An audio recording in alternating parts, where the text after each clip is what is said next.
So we're going to talk a lot about the financial side of the business. And this conversation I love to have because most agents don't talk about that. Talk about doing deals. We talk about the deal. We talk about units and volume, but we don't always talk about the money side of it. And at the end of the day, you all are business owners. So today we're going to focus on not only how to make the money, but how to keep it. You know, how does money flow in, to, and through my business? So um, be respectful of others. There's going to be a lot of different opinions on how we handle money. Money, there's a mindset around money. A lot of us have grown up with a programming about how we treat money, right? So, you know, some people think money is the root of all evil, right? Has anybody ever heard that? Right? Well, money isn't the root of all evil, it's the worship of money. All right. So at Keller Williams, we teach and believe that money is good for the good it can do. And first and foremost, we need to make money to fund our lives. And that's why you all got into real estate, right? Is you brought your hopes and dreams to this industry that would be so impactful that it could help you change the life of not only your for yourself, but for your family as well. So we're going to talk about money a lot, and I just want everybody to be respectful of others' opinions. And then also I want to cover, there's usually three types of agents that come to these events. There's the prisoner. Was anybody told they had to be here today? Were you sentenced to be here? How many prisoners we got in the room, right? So those people are just like, oh yeah, I gotta come to this training because Brian told me I had to, right? Or Aaron said I needed to be here. But so there's typically the prisoner, and hopefully none of you feel like you're prisoners today, like you're being strong armed to be here. But then the other type of agent that comes to these trainings is the vacationer. And the vacationer believes that a day away from work anywhere is a great day. It's a vacation, right? You know, I don't have to do my lead gen today. And the reality is you still got to do your lead gen today, right? So if you erase it, which I normally do mine in the morning, you must replace it. So I'm going to be making my phone calls later this afternoon. So hopefully none of you are vacationers today, although you're welcome to kick your feet up if you'd like. There's plenty of room here. And then finally, there's the explorer. The explorer is engaged. They ask questions. They're involved. It's interactive, right? They're curious. They come from a place of curiosity because they're eager to explore and eager to learn. And I know that's all of you here, right? So hopefully, I just want you guys to have an explorer's mindset today as we dive into the material and take lots of notes. Make sure you're taking lots of notes. At the end of each chapter, I'm going to ask for ahas and takeaways. And so aha and takeaway at Keller Williams is just simply what's something that grabbed your attention? What's something that really spoke to you? Something that resonates with you? And I think everybody in the room, you're going to have different ahas and takeaways. And what Leah picks up and gets out of this class might be different from Sam or from someone else. So I want you guys to share your own personal ahas because that may inspire somebody else to think differently about this. Okay.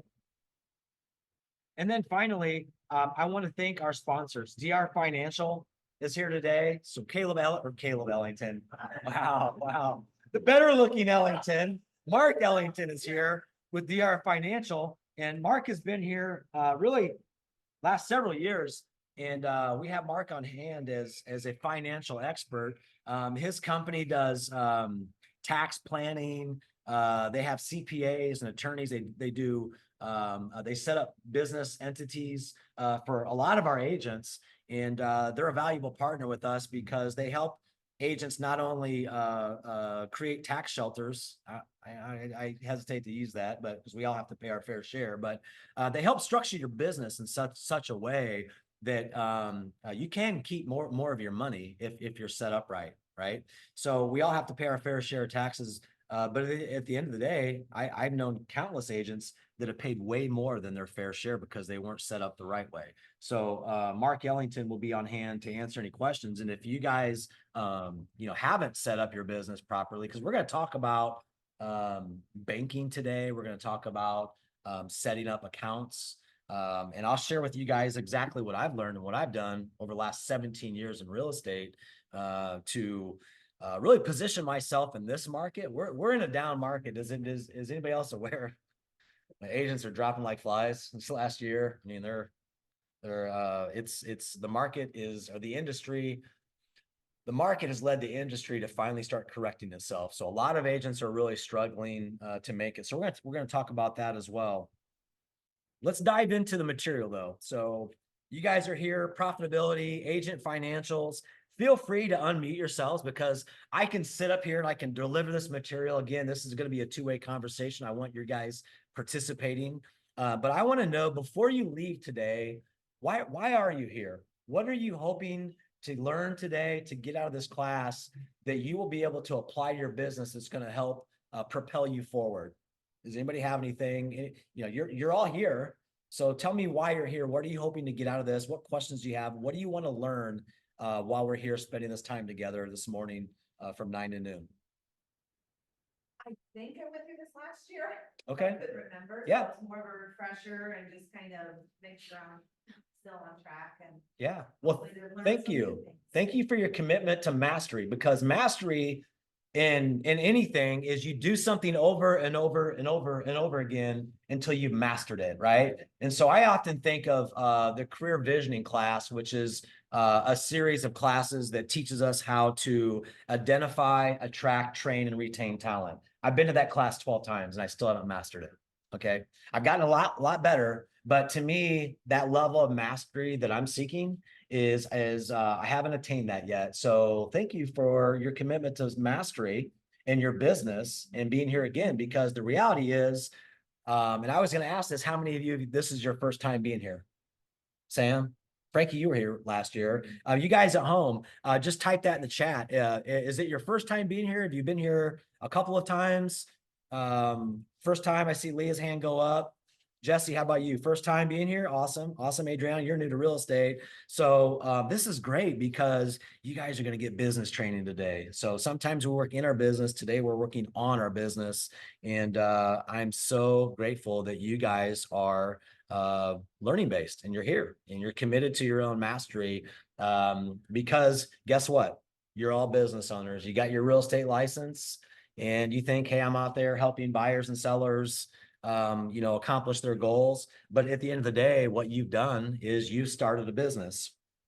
So join me on, got to get my slideshow, my slide deck going here. Here we go. Join me on, it's going to be page 2 in your manual. And this, the information is right here on this slide. So we're going to start by talking about a financially sound business. So let's go through this real quick. So a financially sound business, there are 6 things really. Setting a profit goal that funds your big life. So I mentioned that y'all brought your hopes and dreams into real estate because you probably want a bigger life for yourself, right? You want to be your own boss. You want to earn more money because maybe at that 9 to 5 you're at, if you're like me, you punch in, punch out, and there's a ceiling to how much income you can earn there. One of the things that really led me to real estate personally is I read The Millionaire Real Estate Agent, and I was like, oh, I can build a business as big as I can imagine it, right? And I create the ceiling. It's not whoever I go work for has created that ceiling for me, right? So we're going to talk about that, setting the profit goal that funds your big life and pursues the activities to achieve it. And when we talk about pursuing the activities, I know this isn't sexy or exciting anybody, but activities is lead generation. So you're going to hear me talk about that over and over again, because the agents I see dropping out of this business and dropping like flies are the ones who are not consistently lead generating every day. You have to prospect for new business. That's the revenue stream that comes into your business through prospecting. So the second one here is estimate, save for, and pay your taxes on time. Has anybody ever not paid their taxes on time, had to set up a payment plan with the IRS? I remember in the beginning, well, first of all, I wasn't making any money in real estate in the beginning. But once I started to, I had never done it before, right? So I didn't know how much do I set aside. Luckily, I got with a good CPA who was able to guide me through that. We're going to talk about that today. Using proven models and systems for both MREA chart of accounts and the career growth initiative. And so we're really going to focus on MREA chart of accounts today. And MREA chart of accounts really is going to help you set your budget right out of the gate. It doesn't have to be anything complex or complicated. It really should be very simple for you in the beginning. And you can develop it and elaborate on and add different accounts as your business becomes more sophisticated. So being fiscally savvy by reviewing your financials monthly, I can't stress enough the importance of that is, I remember in the beginning, my first business plan, I wrote it and then just filed it away. And I thought about it, but I didn't really revisit it. Same thing goes for your budget. You can set a budget and then file it away. And the reality is we should be pulling our bank statements and our P&L monthly and reviewing that and holding our dollars accountable, right? Pay yourself a salary. We're going to talk about that. And then preparing now for a financially secure future. So let's talk about the unsound business practices. So unsound business practices, those inhibit your opportunity for growth. They reduce your effectiveness. They drain you of time. They create unneeded stress, and they can be very expensive. We'll dive into some unsound business practices later on in the material. One thing I want to ask you all is, I want to start with, what is a habit? What is a habit? Yeah, it's something you do every day. It's a usual way of behaving, right? It's a pattern for us. It's a behavior even.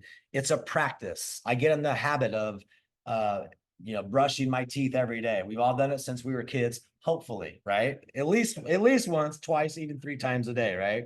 So once formed, a habit is hard to give up, right? Once formed, a habit is hard to give up. So we have habits around money. We have habits around our business. Everything we do or don't do is a habit. If you don't go to the gym and work out, guess what? That's a habit too. If you sit on the couch and binge watch Netflix for 3 hours a day or a week or whatever the case, that's a habit. So we're going to talk a lot about habits. And guess what? In the beginning, I wore this shirt intentionally today, is be comfortable with being uncomfortable. And I think when you're talking about changing a practice, a behavior, or a habit, you have to be willing. First of all, you have to have awareness around it. I need to make a change. I need to do something differently if I want to get a different result.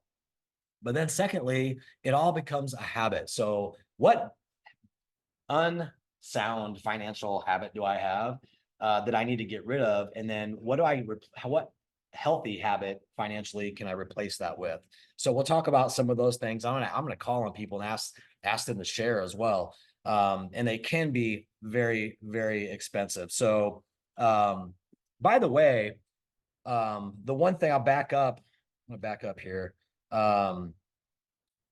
Reviewing your financials monthly. I'm a firm believer in following a schedule, keeping a calendar. You should schedule that. So maybe circle that one and next to it, right, put it on my calendar. Because guess what? There's a bull law. If it's not on your calendar, it doesn't exist. You'll forget about it. I have a golf outing. We're doing some indoor golfing tomorrow. And these guys reached out to me and they were reminding me. And I was thinking it was on my calendar. So I thought, oh, am I late? Am I supposed to be there right now? It was actually after I had lunch with you, Mark. I was going to head over to the golf shack. Those guys are talking about the golf. I said, hey, I'm on my way. They're like, hey, it's Friday, you big dummy. You need a secretary. I was like, well, nobody sent me a calendar invite. It's not on my calendar. So those guys were like giving me a hard time. So I immediately went and put on my calendar for Friday afternoon. We're going indoors to work on our lousy golf swings. So, but the reminder here is put it on your calendar. And if you're not following a calendar, that might be the first habit that you implement. If you're not doing it, if you're not following a calendar, if you don't keep a schedule, that would be step one for me, is start doing that. And earlier I mentioned the lead generation part. And if it's not on your calendar, it doesn't exist. If you're not consistently time blocking for prospecting and lead generation, and you're waiting on your phone to ring, you're going to be out of the business in 90 to 120 days. All right. So some of what I say today may come across as like, ouch, man, Aaron is really pointed. Aaron is harsh. I'm going to be really real with you guys. I'm going to be very transparent because we're in a market where you have to get real. Gary Keller says this all the time, it's get real. go look in the mirror, take ownership of your results. What activities are you focusing on or not focusing on that are getting you the results you're currently getting? So we're going to talk about that today as well. So financially sound, financial health that are sound practices create a worry and stress-free environment, allows you to take advantage of opportunity. It actually frees you up to do more, makes your money work for you, and it prepares you for challenging times. I was telling Mark yesterday, like, I'm really excited about this market because of the things that I've learned through Keller Williams. When a lot of times agents, the first dollar they earn is the first dollar they spend. And at Keller Williams, we teach you to lead with revenue. So you need to be earning money. And then the next thing you should be doing is saving money. So in order to save money, you need to understand what your budget is. So we're going to build a budget today for each of you. All right, so join me.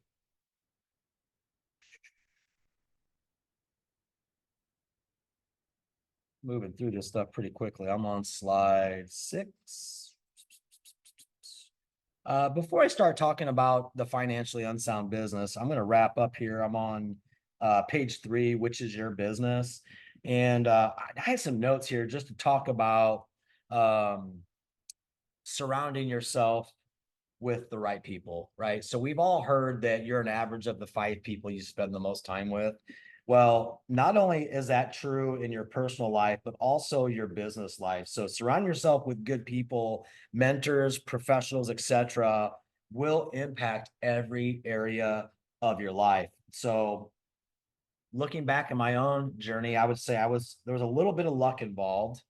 But I also was blessed to have surrounded myself with great professionals early on.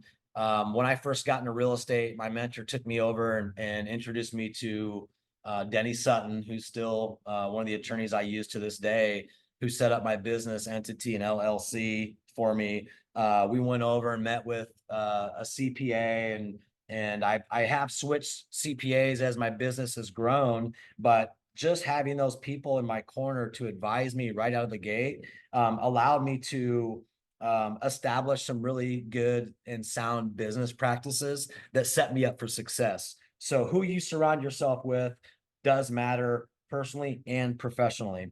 And so I think back to like early on, just learning about business, my first mentors were Jim and Marge Wall, who owned the Roller Dome skating rinks here in the Fort Wayne area. And they actually owned 12 skating rinks, a skate distribution business, a flooring business. And so what I learned from them was following systems and models to scale and grow a business. And my first job for them, I worked back in the skate room. I was a skate boy at 14 years old.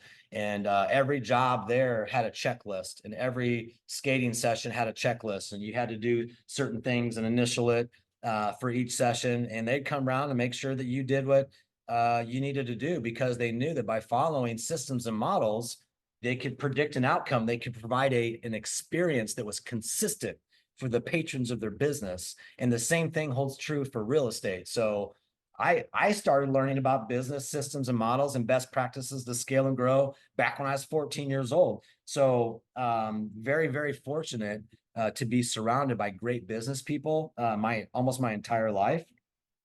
And if you don't have those people, we're going to talk about seeking out those people for yourself as well in the material as we move through it.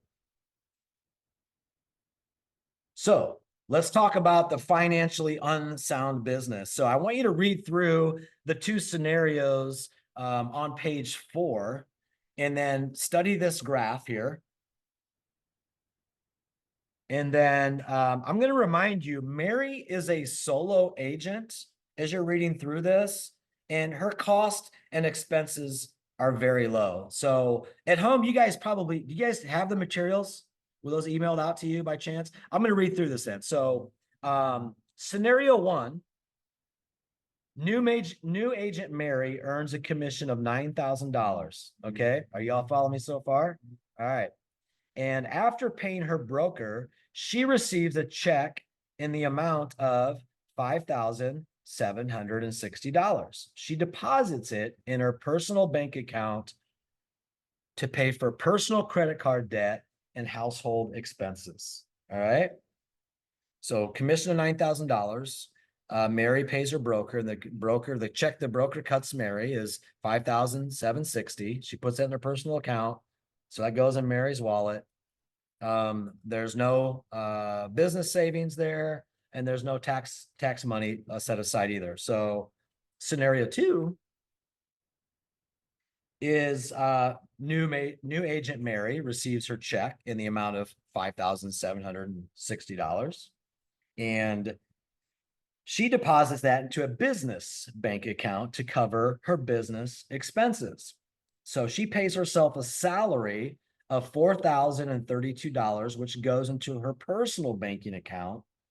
Then she transfers 40% of her salary, or $1,613, from her personal account to her tax savings account. This leaves Mary with $2,419 to pay her household and living expenses. Okay. Is the $9,000 commission check Mary receives profit or income / revenue? Is that profit or income / revenue? That's right. It's income. The profit is what's left over to fund your business, your taxes, your personal lifestyle. And it's also important to know the difference between income and profit. Okay. Does everybody follow that? Awesome. I see Leah nodding her head. Good. You guys are with me. All right. So this is what we're aiming for with this class, is for you to understand and embrace smart business models that are going to help you grow your business, pay your taxes, and ultimately fund your life.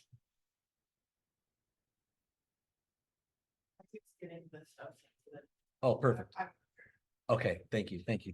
Isaac is going to send all of you the material via email, so you'll have a PDF in your email inbox here momentarily. Thank you for your patience.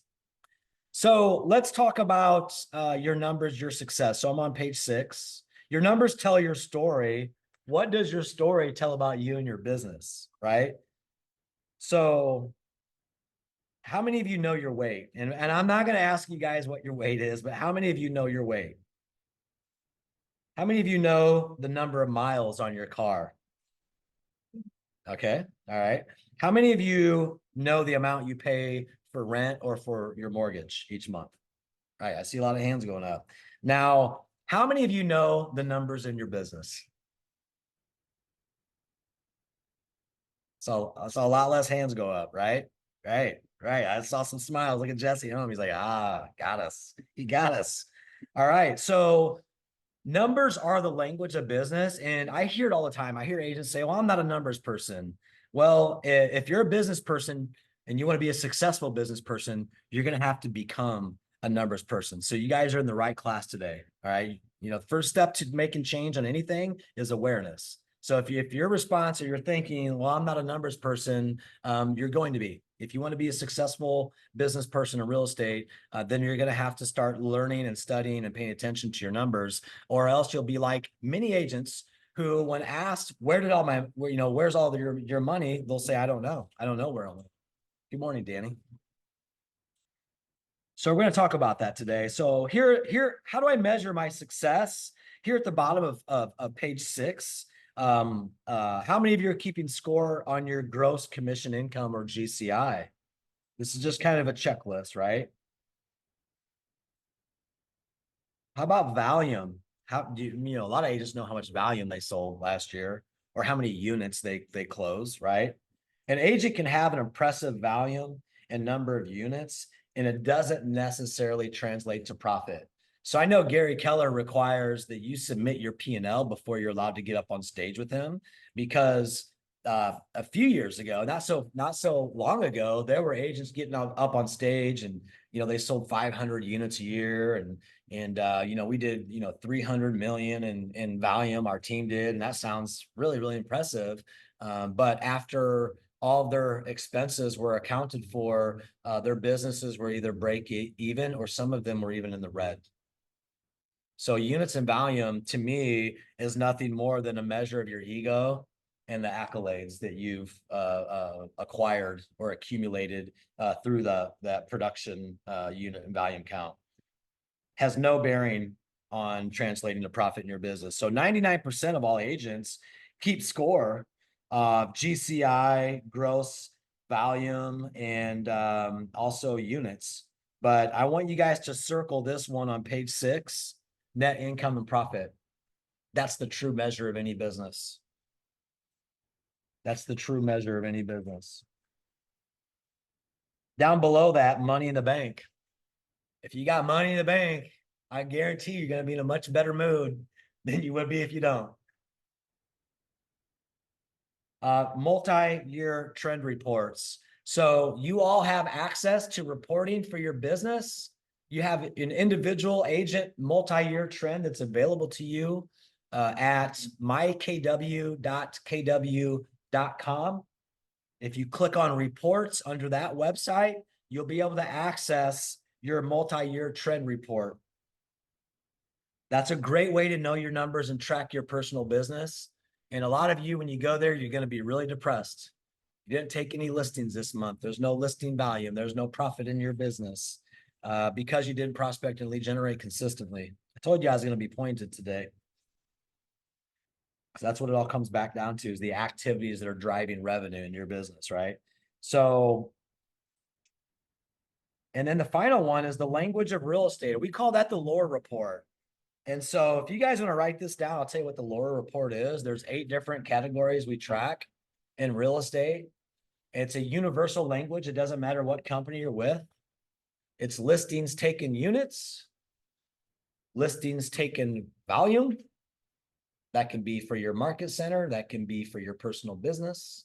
That can be, the next one is contracts written units, contracts written volume,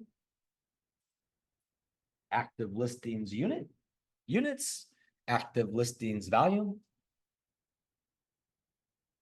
What was the first one I gave you?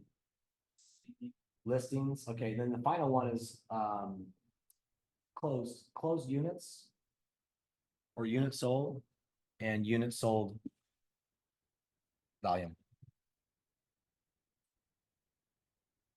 We call that the lore report or language of real estate. And so when we're tracking the language of real estate in your own business, we look at month over month and year over year. So month over month would be, okay, we're in the first day of February. So the numbers will actually will be tabulated, and we close our books out every month at Keller Williams. So in a couple of days, you'll be able to look at January. What was my closed units or closed volume for January of 2024? And then how does that compare to the same month on the previous year? So that's going to be month over month. January of 2024 as compared to January of 2023. And then year over year would be from January 1st out till, let's say we get to March. So you have a 3-month period, first quarter of the year. So year over year would be January 1st to the end of March for 2024 versus the previous year, the same time frame the previous year. So you from studying those 2 sets of numbers, you'll be able to tell, is my business up or down year over year or month over month? And that tells a story as well, right? If your business is growing, that's good.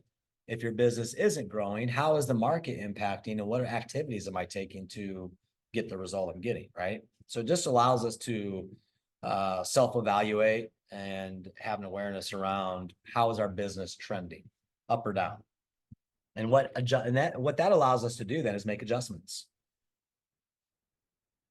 Okay, so we just went over this. I do want to talk about, before we move to the next slide, is anybody familiar with the SBA or the Small Business Administration, right? So the SBA puts out different reports and information to small business owners, and they also track small businesses. So has anybody ever heard the saying that 80% of all small businesses fail within 5 years? So the SBA put out a report, stating that, 80% of all small businesses fail within the first 5 years. And I would say there's a direct correlation to real estate, because we also hear in real estate that 80% of all realtors are out of the business within their first 2 years, right? And so the correlation is, guess what? When you get into real estate, you're starting a small business. And so do you all know the top 2 reasons why small businesses fail, according to the SBA? And there's a correlation here with real estate and realtors specifically. What do you think are the top 2 reasons that 80% of all small businesses fail within the first 5 years? So not enough marketing? Okay, what else? People just don't follow through themselves, or, set themselves goals. Yeah, no goal setting. I'd say both those things probably factor into it. Yeah, it's cash flow problems.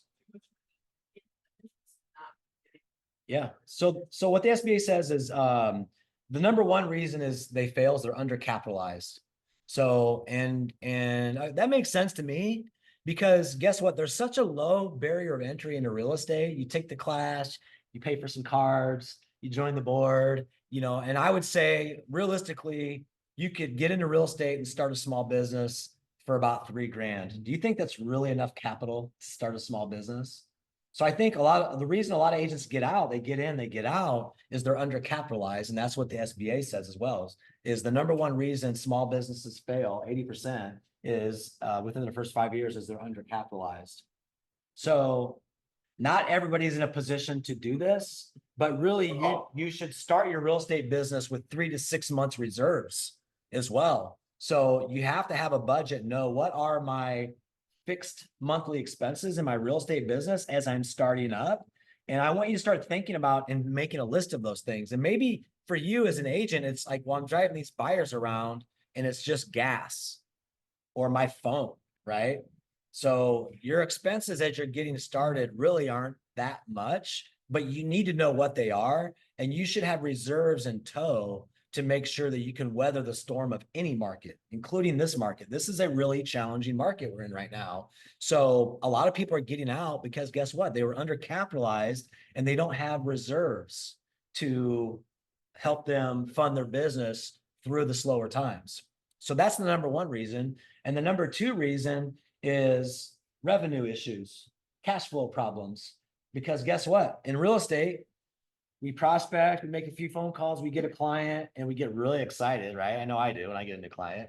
And then we rush out there to service that business. We're showing homes, we're showing 50 homes or 100 homes, and then we get them under contract, and then we're holding their hand the whole way from beginning to end. And what did we stop doing during that time?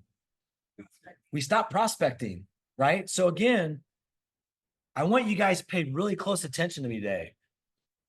Nothing is more important than our prospecting and lead gen time. That should be the highest priority thing on our calendar. It should happen in the morning from at least 9 to noon. If you don't have any appointments, do it all day long.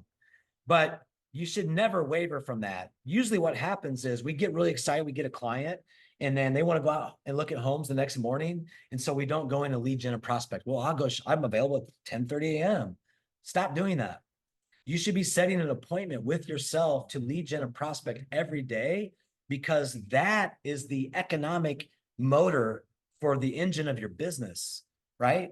If you don't have clients, or if you have 1 client, you're going to be out of business or out of work in 30 days or 45 days, right? When they close, you're unemployed again.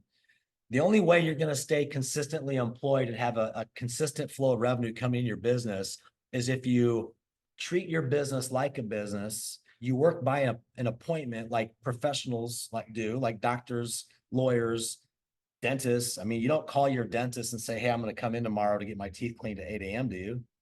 They would laugh at you. They're going to say, no, Leah, we have next Thursday at 1 p.m. available, or with 3 p.m. work for you better.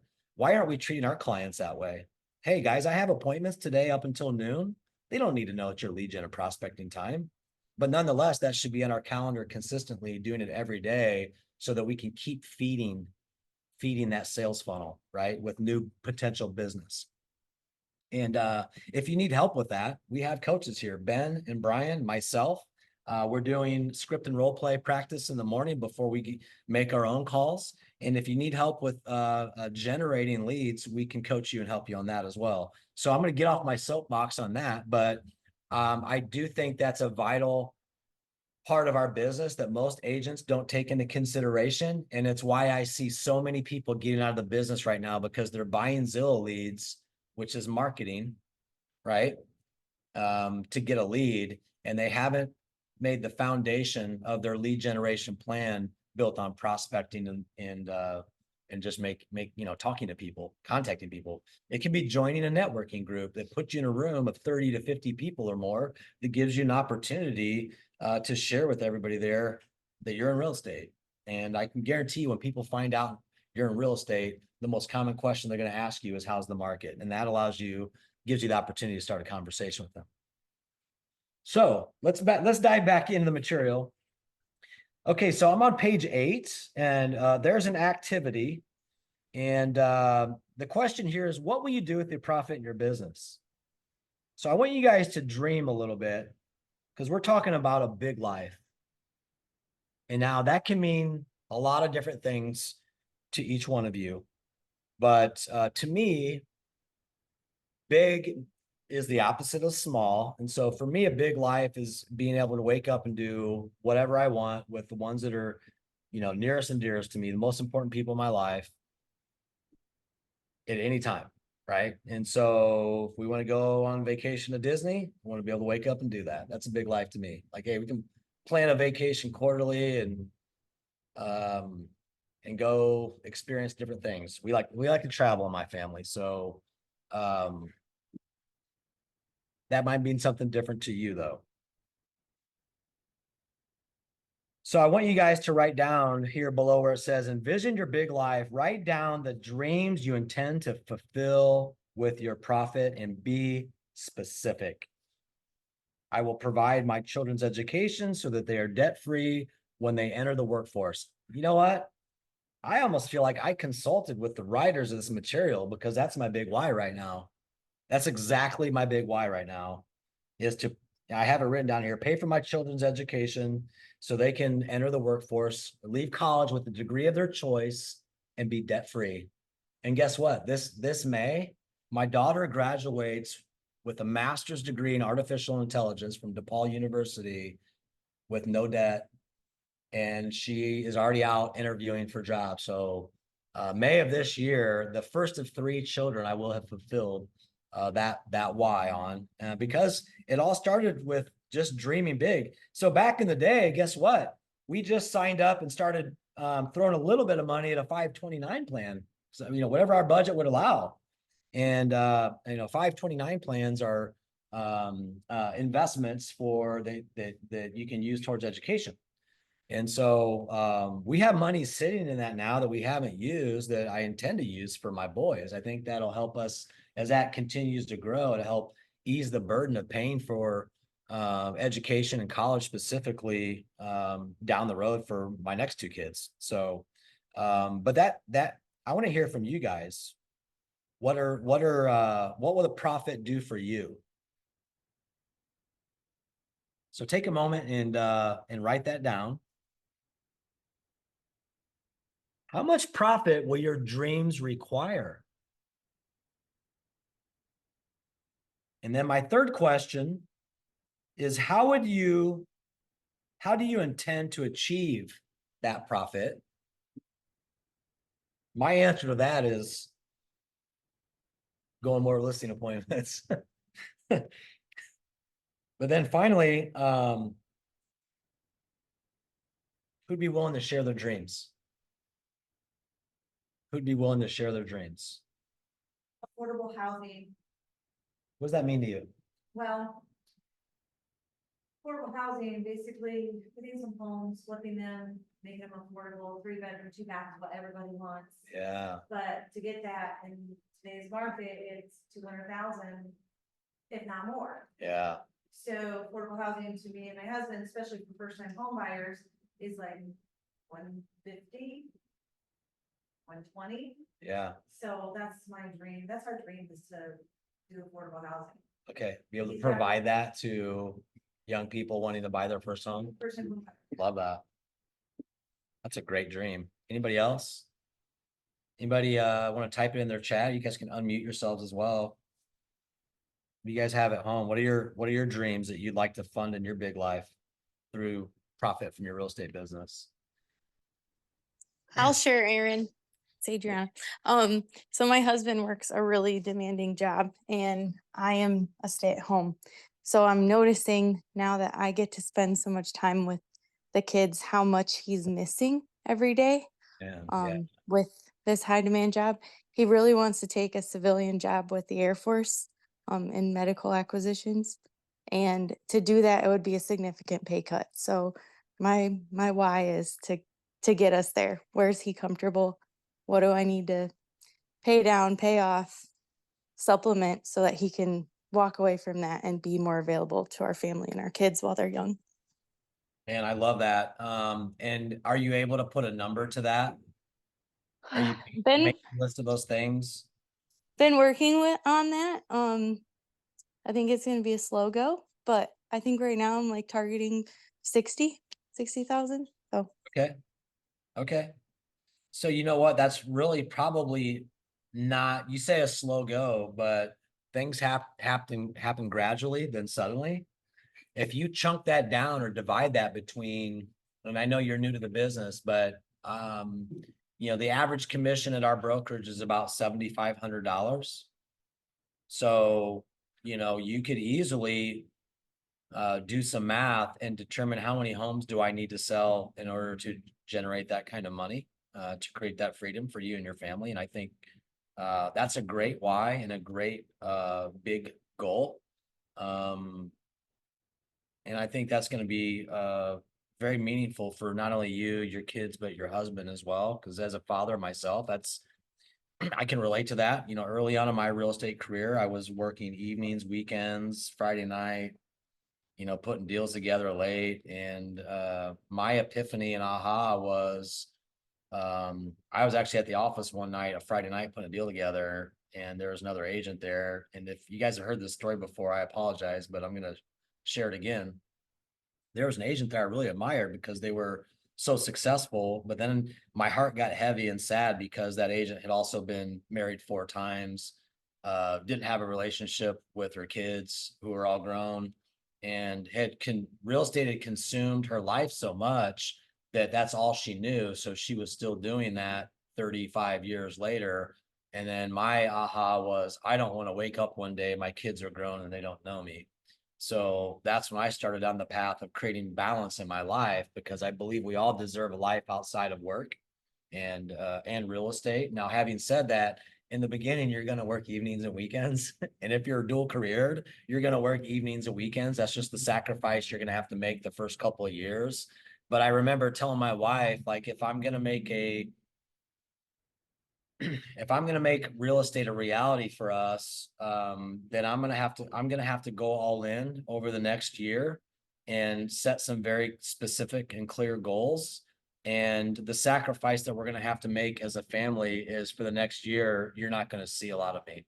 And I was willing to do that for a year, and it paid off, because I shared that with my wife, and she actually held me accountable to doing those things that I knew I needed to do to hit my goals and be successful. So it can be done, but you're going to have to make an all-in commitment. And to me, a commitment, all-in commitment, I'm going to share another story on a scale of 1 to 10. If I asked you how committed you were, or if you went home to your significant other and asked them how committed they were to your relationship on a scale of 1 to 10, and they said an 8, how well is that going to go over? Right? Somebody's sleeping on the couch that night, right? So the reality is, you're a 10 or you're a 0. There's no halfway in commitment. You're either all in or you're all out. So you're going to have to make an all-in commitment once you have clarity around what your goals are and what things you need to do. And then secondly, there's going to be some sacrifice involved. And sacrifice to me means giving up for what might be gratifying in the moment or what you want right now in order to get ultimately what you want down the road. And so with sacrifice and commitment, you usually have to give up something now to get what you want at a later date. So the agents that I see that succeed, that are either dual careered or they have kids at home, or it can be done, but it's going to start with being very intentional about how you spend your time in real estate.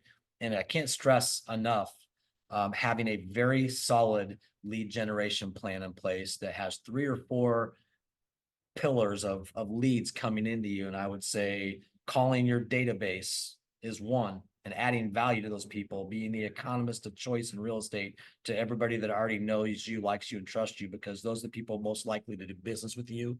Pillar 2 would be holding open houses regularly on newly listed desirable homes. Not every open house is a lead generation opportunity for you, but homes that have just hit the market and are in a desirable neighborhood and price point are great opportunities for you to pick up buyers and sellers. If you have any budget at all, I'm running command ads right now and generating leads that we're converting. And last week I did a $50 ad on a KWU listing with the agent's permission, generated 19 leads. One turned into a, do we have that buyer pre-approved yet? Kelly and Oscar? Hector, yeah. So again, great to have a good lender partner. Yeah, We got them pre-approved okay, at 125. okay, And we were really trying to bump it up to 165. yeah, We went at that a couple of ways, and ultimately the easiest way was to refinance Hector's vehicle into Kelly's name. Okay. And just do the loan under his name. okay. So we should have that bumped up to 165 by end of day. Okay, yeah, so got a pre-approved buyer out of that at 165K purchase on a $50 ad spend. The thing with leads though is to have a lead is simply have contact information for somebody. You really have to be committed to doing the follow-up and engaging in conversations with people consistently in order to convert them. So lead generation, lead conversion are 2 different things, but yet must be done together well in order to be successful. So, you can generate 50 leads, but if you don't call them and you don't have conversations with them, you're not going to convert any of them. So, you have to be willing and committed to doing that. And then the 4th lead generation pillar can be really anything you want. It could be joining Toastmasters or Lions Club or a mother's group or the YWCA. It could be anything. It's just an opportunity for you to connect with people. And guess what? People need to live in homes. So, if you meet enough people, talk to enough people, you're going to meet somebody that needs help. They have a problem to solve. Real estate is really simple. We build relationships. We solve the problem of, I need a place to live. I need a home. That's a buyer. Or I no longer want or need this home, or this home no longer works for me. So I need to sell a home. So we build relationships. We solve the problems of buyers and sellers. And at the end of the day, if we're not having a little fun, then none of this is going to be worth it. So you got to have a little fun too. Yes, sir. Please share a couple things, just Yeah. all of you know Caleb. I'll never forget when Caleb said to me, he was a teenager. He said, "Dad, I want to get a job, not like yours. I want a job where I don't have to work all the time." And that spoke to me about what it was, because I had a motto then of all I do, but without systems, Yeah. I felt good about being busy. I was just thinking about the way KWU does it. We have systems. Being busy, Yeah. unless it's Busy doesn't equal productive, but you're right. Systems and models, they can help anybody at any level run a business efficiently. They can do one of 2 things. They'll help systems and models, processes, if you will. A process to me is a system, right? I got a checklist from beginning to end, and this is my process. That's a system. And if you follow it, you'll provide the same outcome each time. And that's what we want, is a consistent level of service to our clients. So we should have a system and process for working with buyers, for working with sellers, a system for around hosting an open house, right? And if your goal is to generate leads from hosting an open house, you need to have a system checklist around, what do I do each and every time I host an open house to maximize the exposure, attract as many people there as possible, and generate leads through that, right? And ultimately, you want to sell the client's home. But the reality is, I call open houses me parties because they're a great opportunity for me to pick up new buyers, for me to pick up new listings. But a lot of times you will have a buyer that comes through there, they're working with another agent. They come through, your leverage for the other agent by holding it open, and they'll come back later. They tell their agent they love this house and they write a home, maybe not at the open house, but afterwards with their agent. So I have sold open houses through holding the open house. It's just rare that you are sitting there at the open house writing up the offer. But nonetheless, you're generating exposure and you're actually sitting in the product of our storefront as real estate agents. That's the home, right? And so, And I've seen, and that's having a system. I've been to Yes. houses where they didn't even ask my name. So I'm thinking, why are you here? yeah, What Oh. a waste, what a waste of your afternoon. yeah. My favorite is when I walk into an open house and my wife and I do this and I see the agent there sitting down with their nose buried in a book. Yeah. Or the Like- phone. Yeah, it's like, oh my gosh, wow. Yeah, time well spent, right? Yeah, join me on. We're still on my big life. Anybody else have something they wanted to share about their big life? So thank you, Adriana. That was very impactful. Thank you. Yeah. Yes, sir. My big life, I heard, to me, it looks small, but it feels really big, is to be able to volunteer my kids' school whenever. Oh, that's awesome. So that I'm not, like right now, I have my 9 to 5 for that, so that keeps me from my family, more than anything else in my life, so I figure real estate, if I'm good, build enough with that, then I can put that on the calendar to be with my kids' school. Love it. But the really big ones is I want to buy an 100 unit or more apartment complex. And then also get somewhere around 100 acre land, and build a barn home if anyone. Wow. Wow. I love that. And you got me inspired. That's awesome. Awesome. Thank you for sharing. I'll share too. The Yep. big one for me is I would love to be able to live like a quarter of the year between Mexico and Guatemala with the kids, just so they can be immersed in their culture and where I come from, where our family's from. So that's a big line. If we could head out 3 months out of the year and live in Mexico, and then have our business set up in such a way that we can actually do that. Yeah. We can grind. I can be very engaged, 8 to 9 months of the year, and then another 3 months out of the year. Have systems in place where I could kind of command from afar, but still be taking care of clients. And so that's a really big line. That would be really. So, Awesome. Can you share that with your wife? yeah, Start putting numbers to that because I can see that happening. I can already in my mind see how we can make that happen. Through people, but you gotta also have the money. So what I would encourage you to do is price out airfare for you and your whole family. Specifically, what city do you want to be in? What's the cost of living there? You buy a home? Would you rent a home? Do they Airbnb down there? yeah, and we already know, we wanna be there's a little place called Stapa. And yeah, we wanna get, we'd like to buy out there and then we share Airbnb at 9% of the year. Ooh. Live out of it 9% Yeah. of the year. So. Have you been there to Estapa before? Yes, that's. Really? That's cool. Yeah, dude, I can see that being a reality for you, man. Yeah. Awesome. Awesome. Let's move to the next page. So activity, financial fitness assessment. So we're going to go through this really quickly here. And on page 9 in the material, what's your financial fitness? Complete the following assessment and answer each question honestly and to the best of your knowledge.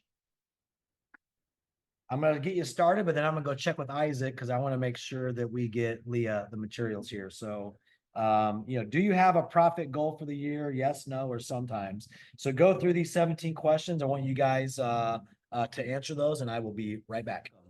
So how does this assessment make you guys feel as you're doing it? Good, overwhelmed, worry, unsure of what's next? How do you feel about it? It's ugly, but I feel comfortable. It's ugly. But you feel Well, yeah. I'm being filleted open. Yeah. Hey, awareness is the first step to change, right? So what ahas do you have from this? Yeah, a little more work needs to be done. Yeah, a lot more work needs to be done. Yeah. I want you guys to circle one item, just pick one out of everything that you saw and answered there. Pick one item that will make the rest easier. I'm thinking number 11. Number 11, that is use the MREA chart of accounts. Love that.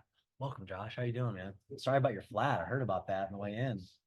Get that all resolved? Yeah, had it by any time. Ah, bummer, man. Let me make sure I get you some materials around here somewhere. I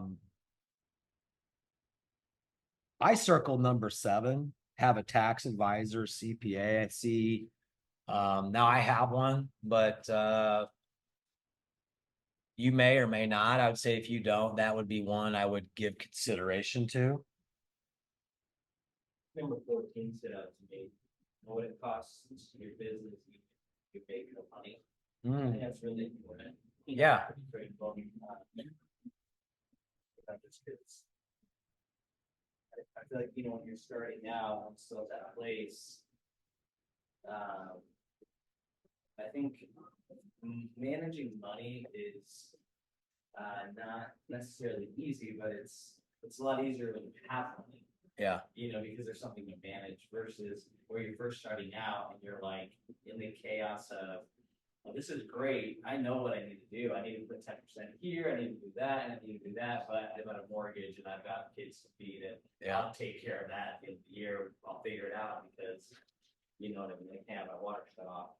And I think being in that place sometimes just avoids you looking at like, well, the reality is okay, well, still, you should know what it costs for business, even if you make the money, And Yeah. I think if you're able to pay your bills, but have nothing left, you still have made no money. You're not profitable. So my brother always says your first business is your family. So, and then your second business is your business. So it's like if Team Lopez isn't profitable, there's no way that the business can ever be profitable. So that one really sticks out to me.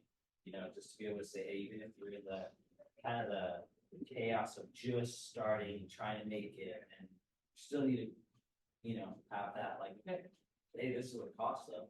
Yeah. Fixed expenses. What are my monthly fixed expenses? And that means you have to have and follow a budget, right? So thank you. Thank you. Join me on the next page, page 10. There's another activity. There's 2 questions here I want you guys to answer. And really, what are you going to achieve? I want you to write down, number 1 is write down what you plan to achieve from taking this course, be specific. And I kind of asked that at the beginning. What are you guys wanting to get out of this?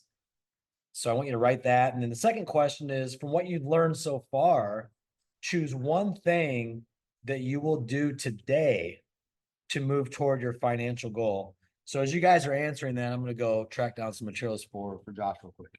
I'll be right back.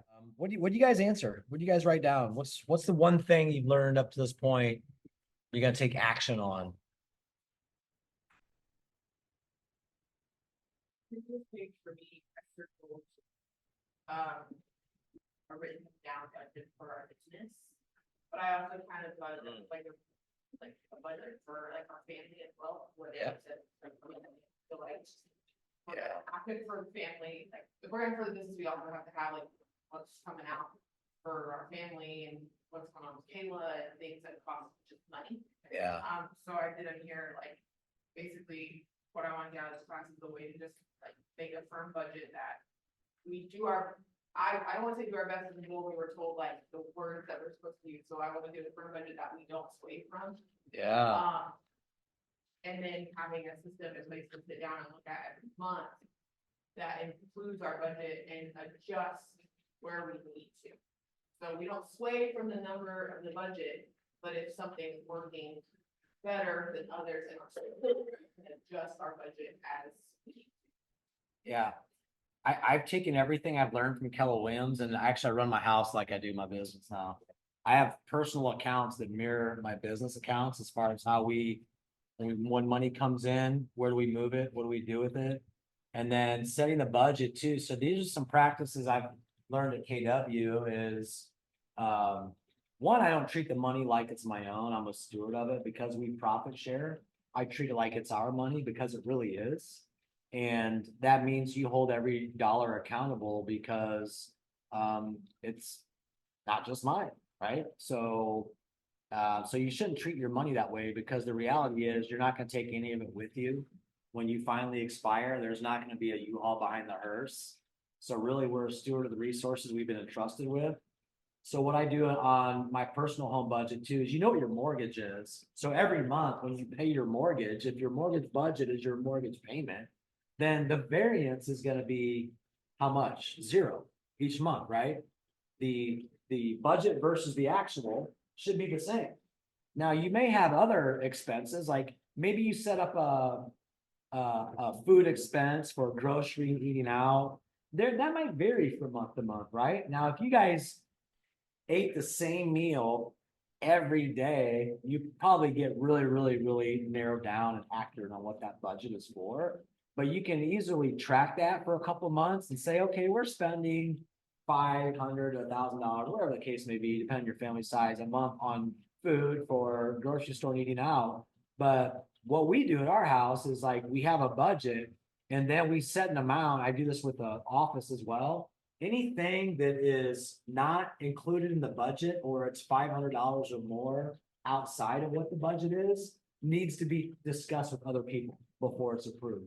And so my wife and I have the same rule. If we're going to spend any money that's $500 or more outside of what our budget is, then we need to have a conversation with each other first. And that's just like a mutual respect thing. And, you know, we just have done it for years now. Yeah, no, I love that. I think that's good because I'm very much more like the safer Yeah. and the two of us. Yeah. And so with a lot of, I think that's a really good thing to have. Yeah. Especially when you're trying to build a business that like we're both in this business of like, you know, you have to work in order to get a paycheck. And so Yeah. some months are gonna look different. So I'm like having those like Love that. If you start it now, as your income increases, Mm. what you've done, you disciplined yourself. And then you're not, I see so many people, they get real estate, they make a ton of money, and they have no discipline. Instead of, Yeah. your budget should grow with your income. Yeah. Another, yes, your budget can grow with your income. A lot of times it does. And I've seen agents too that their business blows up and then their lifestyle immediately matches it. And I've seen agents in this market too, who last year were successful, but the year before they made a lot of money. And then this past year, their business, because the market was down, went down substantially and they hadn't adjusted their lifestyle again. They were used to living up here and then the income went down there. And I've known very successful agents that had to go out and get jobs because they didn't have that revenue coming in anymore. And we're going to talk about that, building a war chest. And also there's a guy named JL Collins, like write this down, read, this is a great book. It's called The Simple Path to Wealth. You can get it on Audible as well by JL Collins.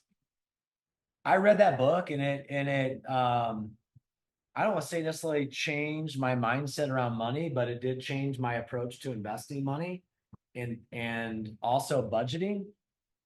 Because JL Collins, he preaches and teaches that as your income increases, you don't change your lifestyle. You learn to live on the same amount or even less, so that as your income increases, you can take that money and invest more while living on less. And that is a discipline. And I think a lot of people struggle with doing that is, okay, I'm making all this money now. I went from making 70K and last year I made 300K. And then immediately their lifestyle starts to match their new income. Another option would be don't change the way you're living, but use that money to pay off all your debt, make investments and build reserves. That is going to be the way that if you approach it that way is that's challenging because I think the temptation there is to immediately adjust your lifestyle. But if you're willing to hold back And this is advice my dad gave me as a young man in my 20s that I didn't listen to. And I told you yesterday, like he was right, is you need to be squirreling money away, as he put it, because the gravy train isn't going to last forever, is what he told me. And you're young, like, oh, I want the boat, I want the classic muscle car. You go out and buy that stuff, and then inevitably the market will shift and change like it has right now.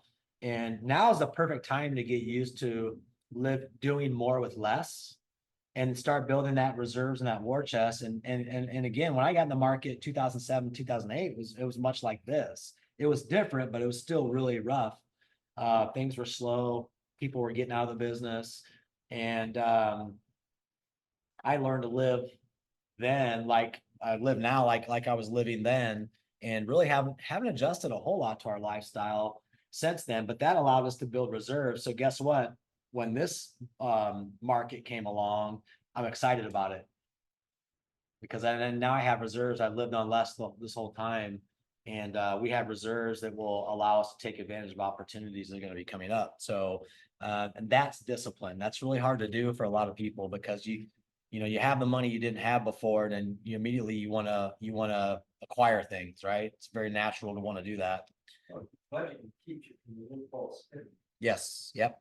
It sure does. Napoleon Hill says, every adversity, every failure, every heartache carries with it the seed of an equal or greater benefits. Love that. Love that quote. All right, we're going to go into the MREA economic model. Isaac, oh, you got your materials. Good, good. So I'm on page 13 in the material. Yeah, much. Oh, is that yours? Okay, Isaac is printing one off. I saw it there. I thought he had it. So he'll have that out here momentarily. I'm actually on page 12. So join me on page 12, and we're going to go into the millionaire real estate agent model, or MREA. And if they called it the thousandaire real estate agent model, it wouldn't be as impressive, right? Right. But nonetheless, models are proven outcomes for which we can arrive at a certain point, right? So they're proven. It means somebody else has done it before, and by following this process or this system to arrive at this point. And so our economic model is really the study of the best practices of real estate shakers and movers. And these aren't just KW agents. So when Gary and Jay and Dave Jinks wrote The Millionaire Real Estate Agent, they did a study on Real Trends top 1,000. And so they interviewed, I'd say, at least a couple hundred of those agents that were the industry's most successful agents. And that's how they arrived at our four foundational models of MREA, which we adopted at Keller Williams, and we started building all of our training around that. So the economic model specifically here is what we call the 30-30-40 model. And so the income, or the GCI, the gross commission income, is 100% of the revenue that comes in, right? And so from that, best practices, again, our expenses, there's two forms of expenses. There's our fixed expenses, which Danny mentioned earlier. I want to have a budget for that. Those are your operating expenses. We also call those fixed expenses. And that should equal about 30% of your income, your GCI. Now your COS, or cost of sales, that also is about 30% of your GCI. So total expenses equals what? 60%, right? So income minus expenses equals your profit, and your net income or profit following our model is going to be 40% of your GCI. So what's really cool, and I talked about the SBA earlier, and they say 80% of all small businesses fail within their first 5 years because they're undercapitalized and they have cash flow problems. But they also say that the average profit margin for a small business is anybody want to take a guess at how much that is? It's about 2%. 2%. So I share that with you because not many businesses have this large of a profit margin outside of real estate. Okay, so I know, right? Right? A lot of small business owners would be thrilled with a 2% profit margin. But in real estate, we can actually make 40% because well, really the expenses are much lower in a real estate business. And yet a lot of agents wake up wondering where all their money went. They don't follow a budget. They don't have a budget. You have to have a budget in order to follow it, right? So let's go down below that. There's a $10,000 commission check. Okay. And so your cost of sale, by the way, what's a cost of sale? It's an expense that only happens when there is a sale. So what would be an example of a cost of sale?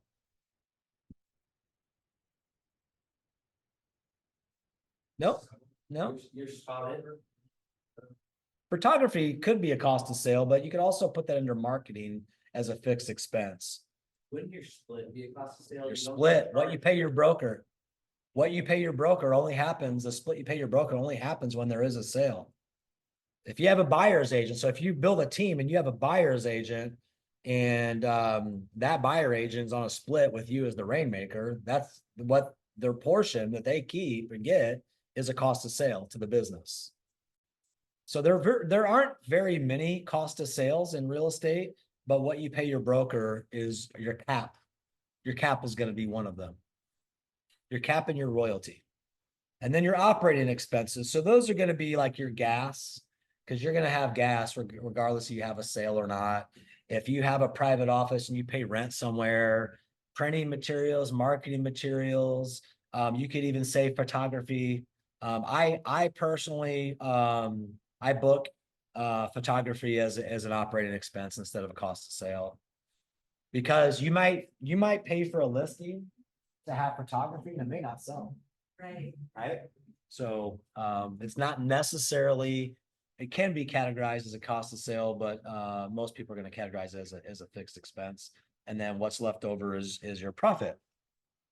Real quick question, I don't know why this, I always get this mixed up.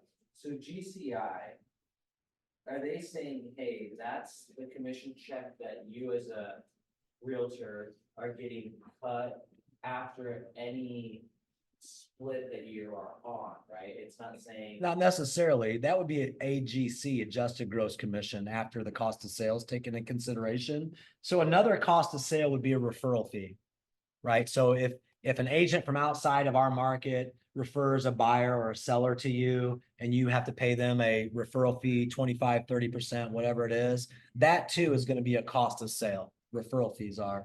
So what you get after that is going to be the adjusted gross commission. Now for your personal business, right? That would be the gross revenue of your business. But from a real estate standpoint and MREA, and we just call it GCI, and then they don't talk about AGC really in MREA, but adjusted gross commission would be after your cost of sale is already calculated. So, for example, let's say there's just an agent who's on the 80/20. Mhm. So they didn't do the 70/30, they're on the 80/20. Sure. You know, they get cut at closing, right? There's a check for 10,000. Okay. They're on the 80/20. So he's gonna get 8,000, Yes. right? Yep. So is he thinking, hey, my GCI is 8,000 then? Or are you saying GCI is the 10,000? GCI is the 10,000. The cost of sale comes out of that. That's the 2,000 that goes to the broker. Okay. Yep. Yeah. Yep. And then that 6% royalty would be another cost of sale. Correct. Okay. Yep. Because that only happens when there is a sale. So you have the GCI and the MREA, and then really the adjusted is really more of that personal revenue to the agent because. Yeah. you know, From an accounting standpoint, the bookkeeper isn't going to look at your cost of sales. You probably won't see cost of sales from your CPA on your P&L. Right. Unless you specifically tell them you want that. But as far as like from an IRS standpoint, Right. you never receive that money. It's not income. So really a cost to sale would be, hey, if you've chosen every time you close on a sale, you are going to get your client a gift. Yeah, so my cost of sale as the brokerage is all is the commission, the 80% or 70% you keep. Yeah. So we have all that revenue that comes into the brokerage, but then our cost of sale is huge because you guys keep 70 or 80%. And then what we have left over then is revenue, right? Yeah. So let's talk about the flow of money. It's really simple. Income is what goes in, expenses is what goes out, and that equals profit. That's what's left. Pretty simple, right? Income minus expenses equals profit. All right, let's flip it. So I'm going to go over these 3 questions in the bottom of page 13. How much money do I want in my bank account at the end of the year? $1 million, Austin Powers. How many homes do I need to sell to achieve my profit goal? And the third question is here. How can I minimize my expenses to maximize my net income?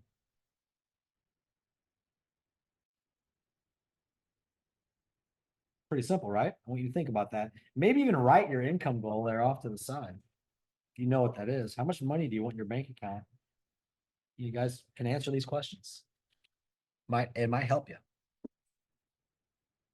So next page, let's talk about what goes in. Commission. Typically 3% each side. I want you to know that the market average commission here, Northeast Indiana, is 2.8. We had a couple months at Keller Williams. This past year, we had a month where our average commission was 3.1. Good job. You guys give it up for yourselves. 3.1. That's rare. Our average commission at Keller Williams last year, for the whole year was 2.9. And every year prior to that, it's our 6th year in business. It's been 2.8. So we were right in line with what the market was. But last year, in a down year, our average commission as an office was 2.9. Now, 0.1 doesn't sound like much, but it's pretty impactful when you have nearly 200 agents. That's a lot. That's a lot of extra commissions that you all negotiated for yourselves. So good job. And if you're not getting that, I would say talk to Brian, because we have script and role play practice on how to overcome that. And I was here listening to a coaching conversation a few weeks ago, and it was a new agent. And I remember her saying to get into the business, she was going to offer a discounted commission to people in order to get that business. And I said, pardon me, but I overheard that conversation. May I give you some additional things to take into consideration? Money's negotiable in the absence of value. So instead of offering a discount, because money's negotiable in the absence of value, why don't we address that and build you a strong value proposition so that your clients not only view you as the real estate economist of choice, but they're willing to pay for whatever services you offer as well, because of the value you're providing to that transaction. And so she was like, well, what does that even mean? I said, well, you don't have to necessarily give away the farm to get the business, but maybe as an incentive, because I think that's what you're really looking for, right? Is an incentive for them to do business with you. Maybe all of your buyers in 2024, hey, if you do a deal with me, I'm providing a 1 year, a 1 year home warranty when you purchase a home through me at no cost. Now, what would that cost you? Let's just run some basic numbers. That might cost you $400 to $600 to pay for a 1 year, 12-month home warranty to those buyers, as opposed to 1% of the commission, which average price now $250,000. That's $2,500. So instead of giving up 1%, which is what she wanted to do, instead of hey, I'll discount you 1%, $2,500. I'm only going to do a $500 discount, which is the home warranty. So if you do 12 deals this year, I want you to add up at our average sales price how much money that can mean to your family. And I only share that because I used to do that. I would, if you buy and sell with me, I'll give you a 1% discount on the lesser of the two. And then 1 year I gave away $40,000 in doing that, and I didn't have to. I look back like, man, there has to be a better way for me to drive more revenue into my business and impact my bottom line without immediately running towards the commission. And I see a lot of new agents do that. So if that is your mindset and you're inclined to do that right out of the gate, I would talk to your coach first, because we can give you some scripting and help you not only develop a strong value proposition, but also your clients are going to ask for the discount. They just do.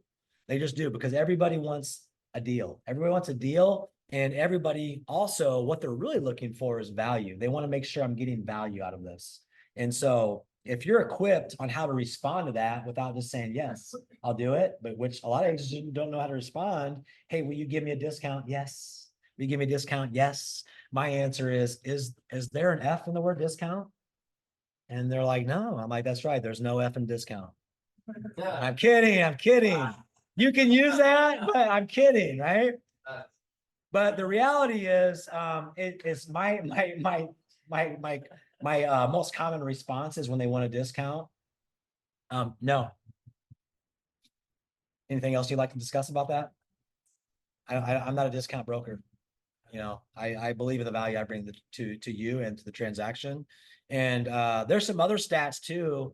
The market average last year, original list to sales price. Now, some agents will say, I get 100% of the list price. Well, if you really dive deeper, like I have access to data through broker metrics that shows that our average list to sales price is in our market as a whole is actually 95%. Do you know why? It's 95% from the original list price to the sales price, because what happens is a home gets listed and everybody thinks the market's so hot, well, we're going to try this. And then it doesn't sell within 2 weeks. So what happens? The sellers start freaking out. Why isn't my home sold? Why didn't it sell in 2 hours or 2 days? Well, we probably priced it out of the market. So what do? They adjust the price. And then a week goes by and it didn't sell. Like, hey, I think we should adjust the price again, or maybe you make that call. I used to make those calls every week, and we adjust the price again. So original sales price to the original list price to the final sales price, the average is 95%, because that takes into consideration that there have been a few price reductions.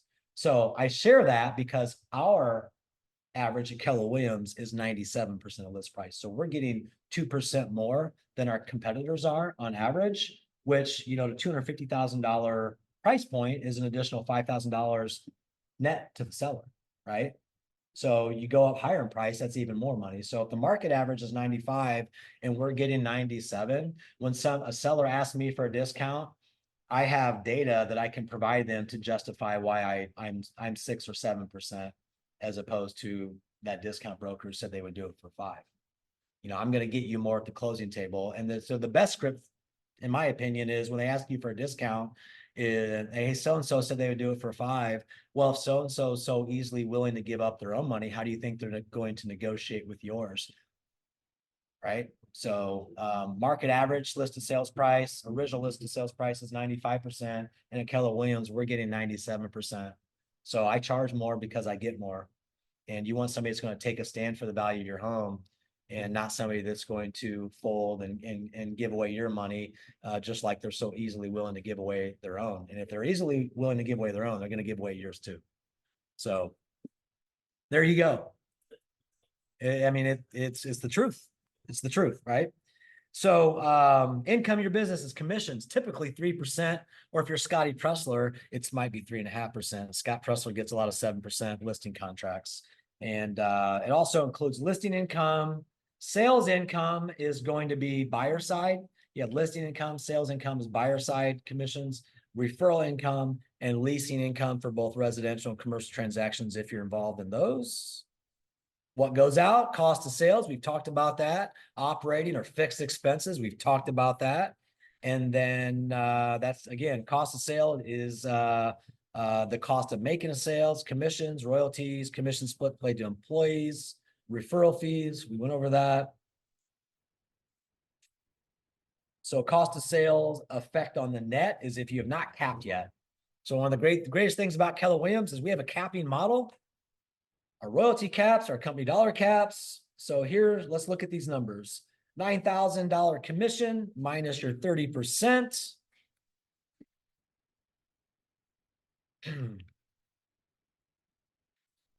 So there down below is $9,000 minus the 30%, which is 27. Your 6% royalty, which is 540. This is an uncapped agent. So then your commission to the agent is $5,760. If you've already capped on royalty, but not yet capped on your company dollar, it's going to look like this. 9% minus or 9,000 minus the 30% to your broker. So 9,000 minus 2,700. That's going to be a commission check to you of 6,300. And by the way, you will cap on your royalty before you do your company dollar. And I believe you cap somewhere on royalty around $1.5 million in closed annual sales value. And then once you've capped on both, you know, it's you get 100%, a true 100%. Now, a lot of other companies will say you cap with us, but that's not true. They charge an infinite 6% royalty. So I'm not Einstein, but to me, that's not 100%. That's more like 94% is the best split you'll be on with your traditional franchise broker. New math. Yeah, new math, exactly. We call that Core 40 in Indiana.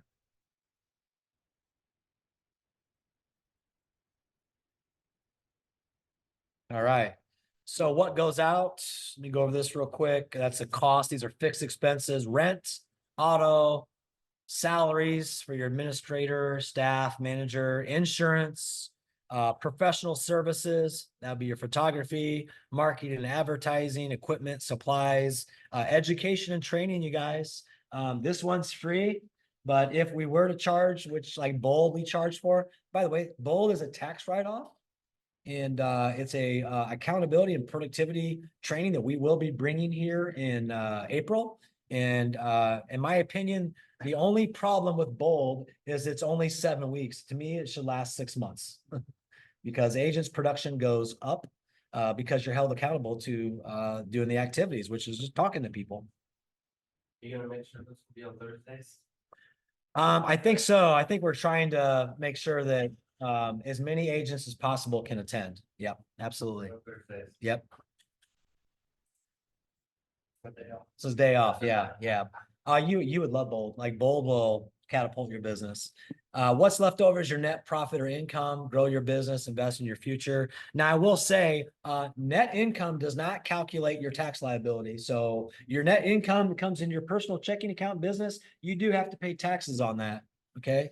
We're not your employer. You're an independent contractor. So we do not withhold taxes for you. So just keep in mind, you will have to pay your own taxes out of your net income as well. So we're going to do an activity here on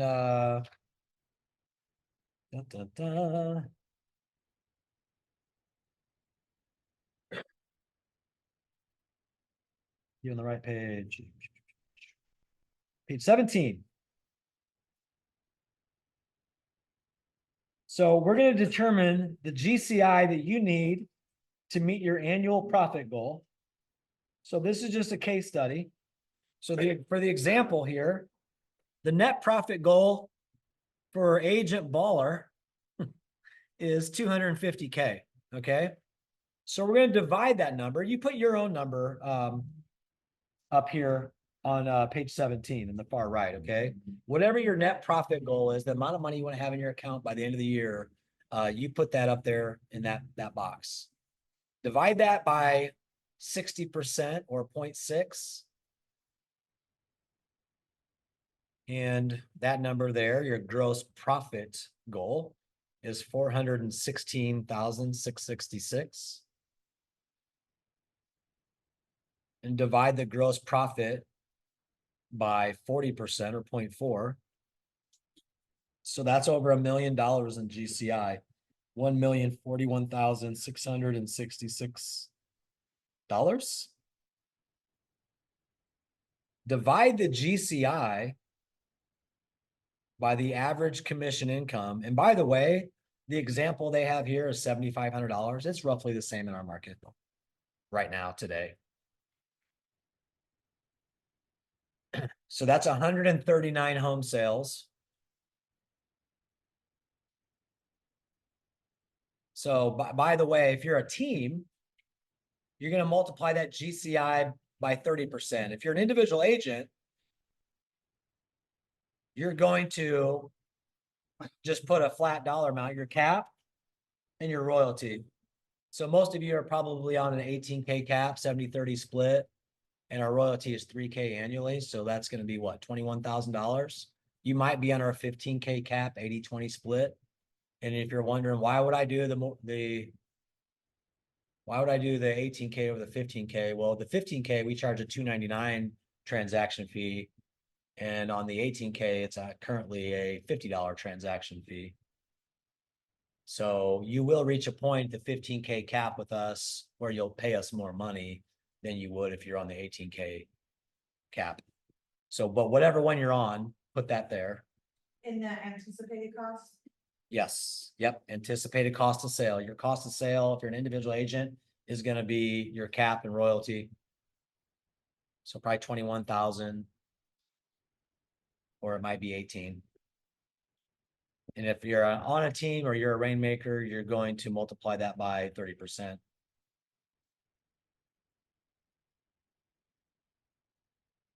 And then the same thing with your operating expenses, multiply your GCI by 30%.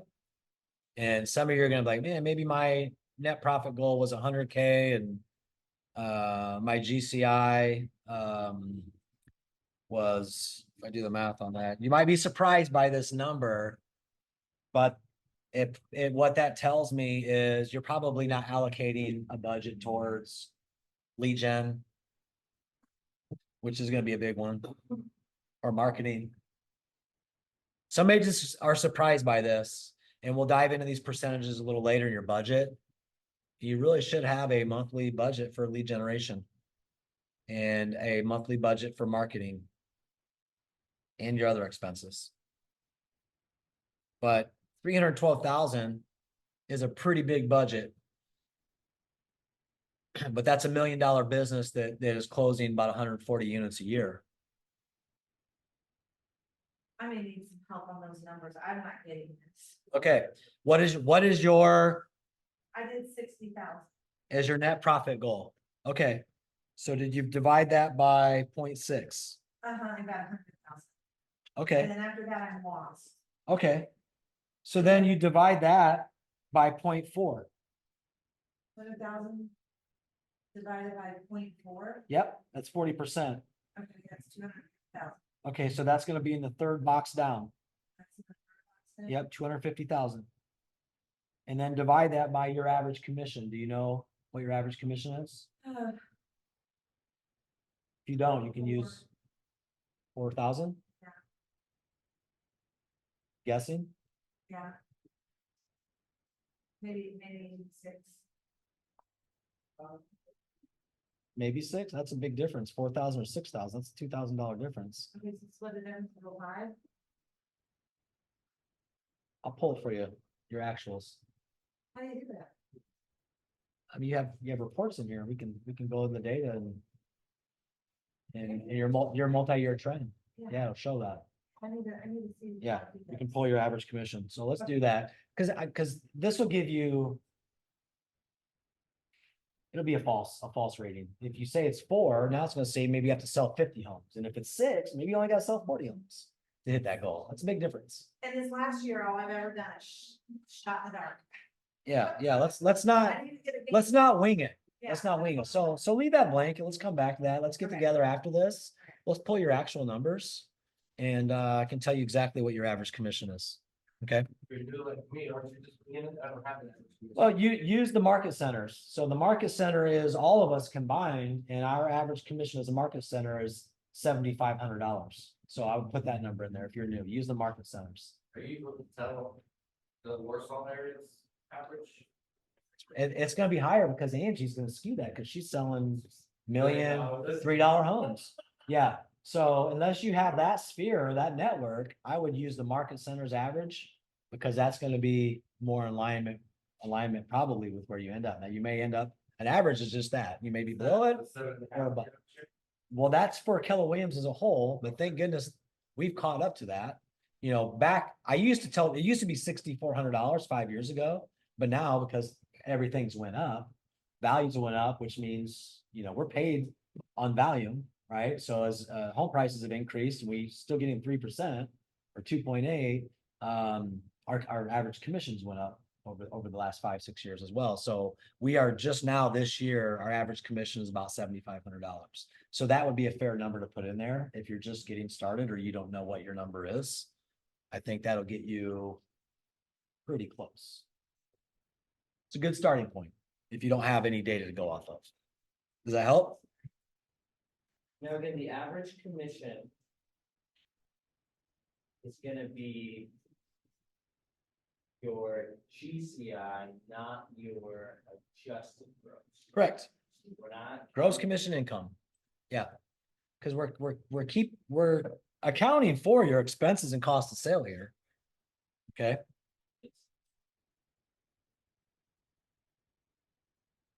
Yeah, so our average sales price at our market center is about 250K times 3%, that's a $7,500 commission. So if you're selling a lot of $250,000 homes or more, Kosciuszko County is only a 2% split if you're a buyer's agent. So that seller's agent is maybe 4% if they're charging 6%. So the key is getting listings.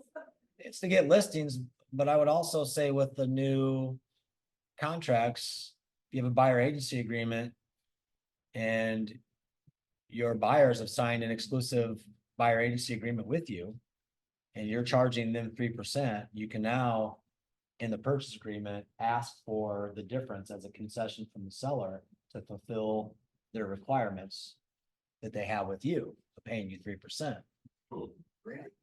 Where, yeah, Lee went over that at the contracts class. There's, Over it, but it's Yeah. kind of sketchy to me because a lot of agents will tell you no, hit the road. oh, they can't, they got to present that offer to the client. The client has to make that decision.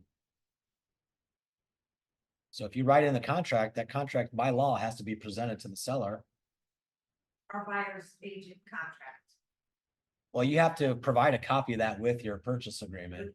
Okay. That states in there that, hey, they're obligated, my buyer, I do an exclusive buyer agency agreement, they're obligated to pay me 3% for the attached exclusive buyer agency agreement.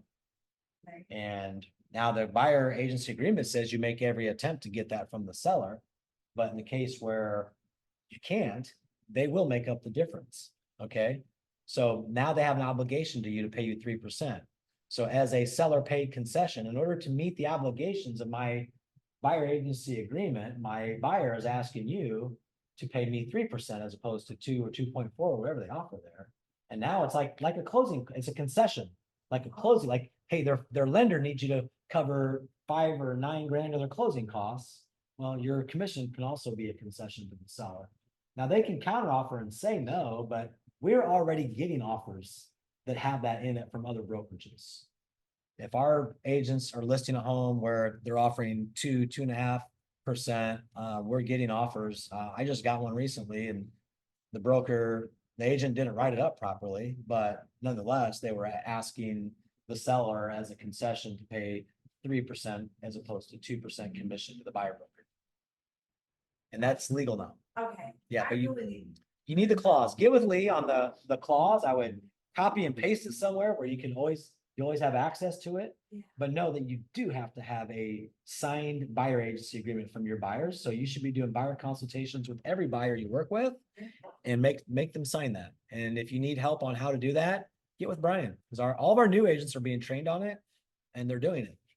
It's the agents who maybe came from other brokerages or, got in the business years ago.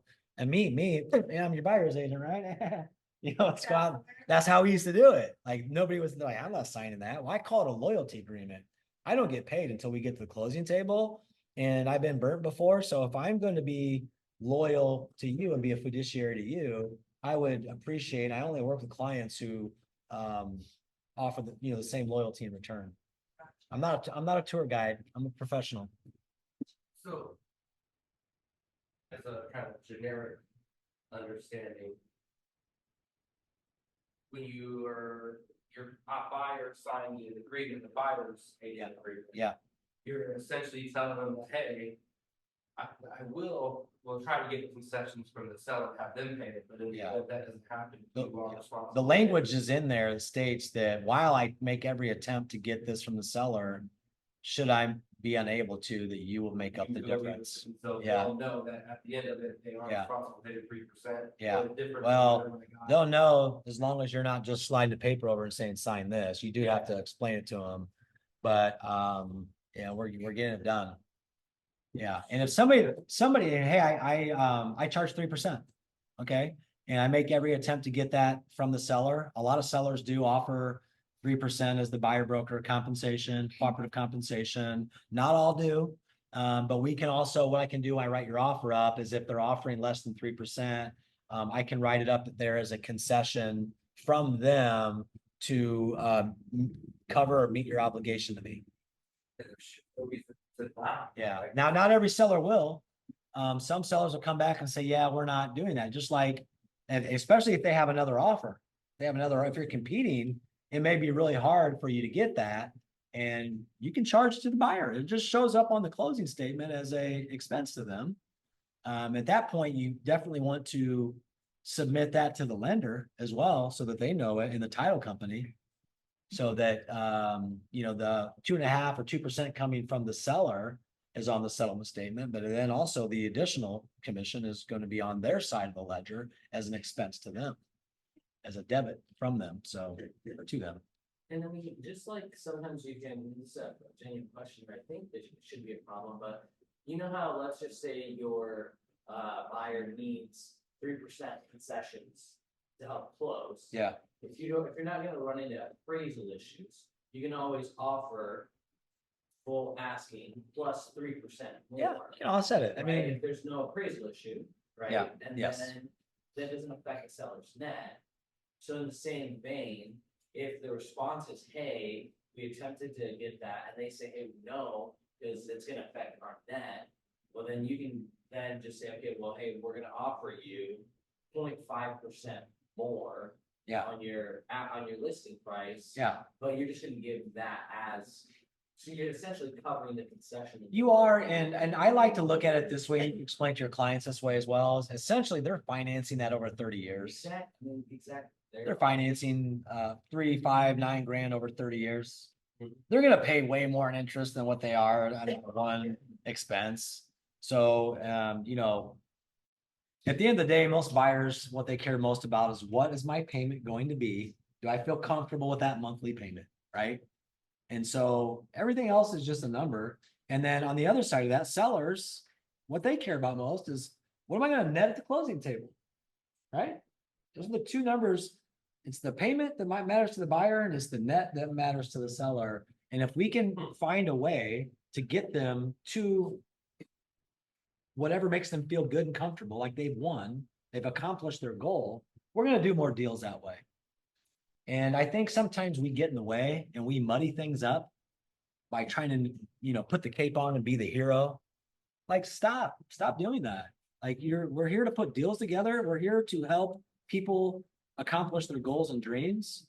And I learned a lesson like early on in real estate. I remember I'd go in and a little proud of myself because I knew all this stuff about homes, and I'd rip a home apart. And I remember this one home I was in there with these. I was really foolish when I was a new agent. But I remember these clients. I ripped this home apart. We got to the end. The wife looked. She goes, "Aaron," she goes, "Sounds like a really bad home, but we love it." And I was like, "Ooh." It wasn't Taj Mahal to me, but it was to them. And so then I just learned just to shut up and let them do the talking. And if they have a concern, now, does that mean I ignore cracks in the door jamb that might, represent a foundation issue? No, I'm going to point that stuff out. I'm not going to sit here and criticize the orange paint in the room, or the style of carpet, or the carpet needs stretched. That stuff can all be addressed by them. If it's concerning to them, it's important to them, then you bring it up to the other party. But a lot of times I think we can muddy the water and get in our own way. And when the reality is most of the time we just need to shut up and listen because our job is to help them accomplish their goals and what's important to them. All right, so did everybody else get to those numbers? Billy, see me after the class and we'll get your average commission so you can figure out the real numbers, okay? I think that's important. What ahas, I want you guys to write down, do you have from this chapter on page 18? What are you gonna what ahas do you have? And then what are you gonna take action on? I think I'll, gotta know the numbers. Gotta know your numbers. Great aha. Know your numbers. Know your business. You gotta know your numbers. And you know what? The most successful business people know their numbers. And I commend all of you for being here because it tells me that you're investing in yourself as a business person. So know your numbers. And if you don't have numbers, know your market center's numbers because they're the average of all of our agents' numbers. And that's a really good place to start. And the other thing I love about numbers is numbers are the language of business. They tell a story and they allow us to, first of all, the numbers don't lie. They force us to get really real and they allow us to make adjustments and change things. So we can on the fly, make tweaks and adjustments to, what we're doing, where we're spending money, maybe how we're spending our time, so that we can get on track. And if we're not hitting our goals, or we can adjust our goals if far exceeding our goals. I remember several years in a row, Brandon Farrell would come to our business planning clinic and he was like shattering his goal every year. And I looked at him, I said, you're not setting big enough goals. It should be a scary goal that you come close to. And if you hit your goal, great. But if you're shattering your goals, you're not setting big enough goals. It might make you feel good, but the reality is at the end of the day, if you're shattering your goals, I'm going to tell you, you're not setting big enough goals for yourself. What other actions are you guys going to take? Know your numbers. That's a great one. It's a good place to start. Anybody else? Anybody from home? Okay, so Leah says the final number I got is 710,000. Can you please iterate what that means? So the final number, it's a big number.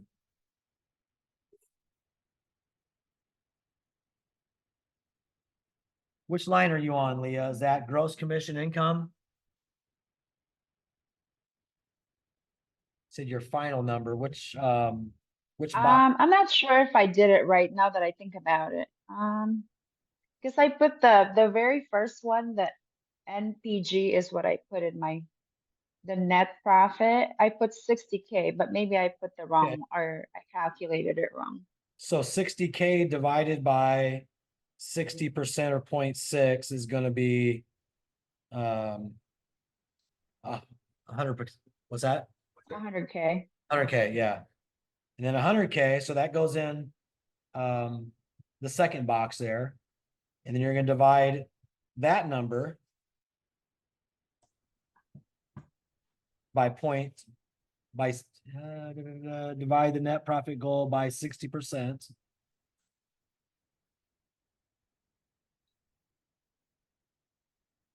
So that's going to be $166,666.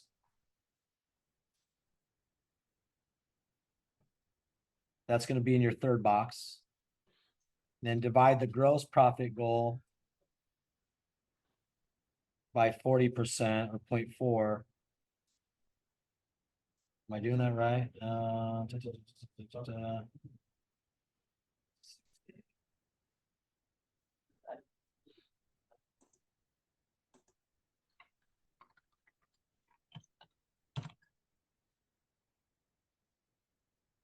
That's 250K in the third box.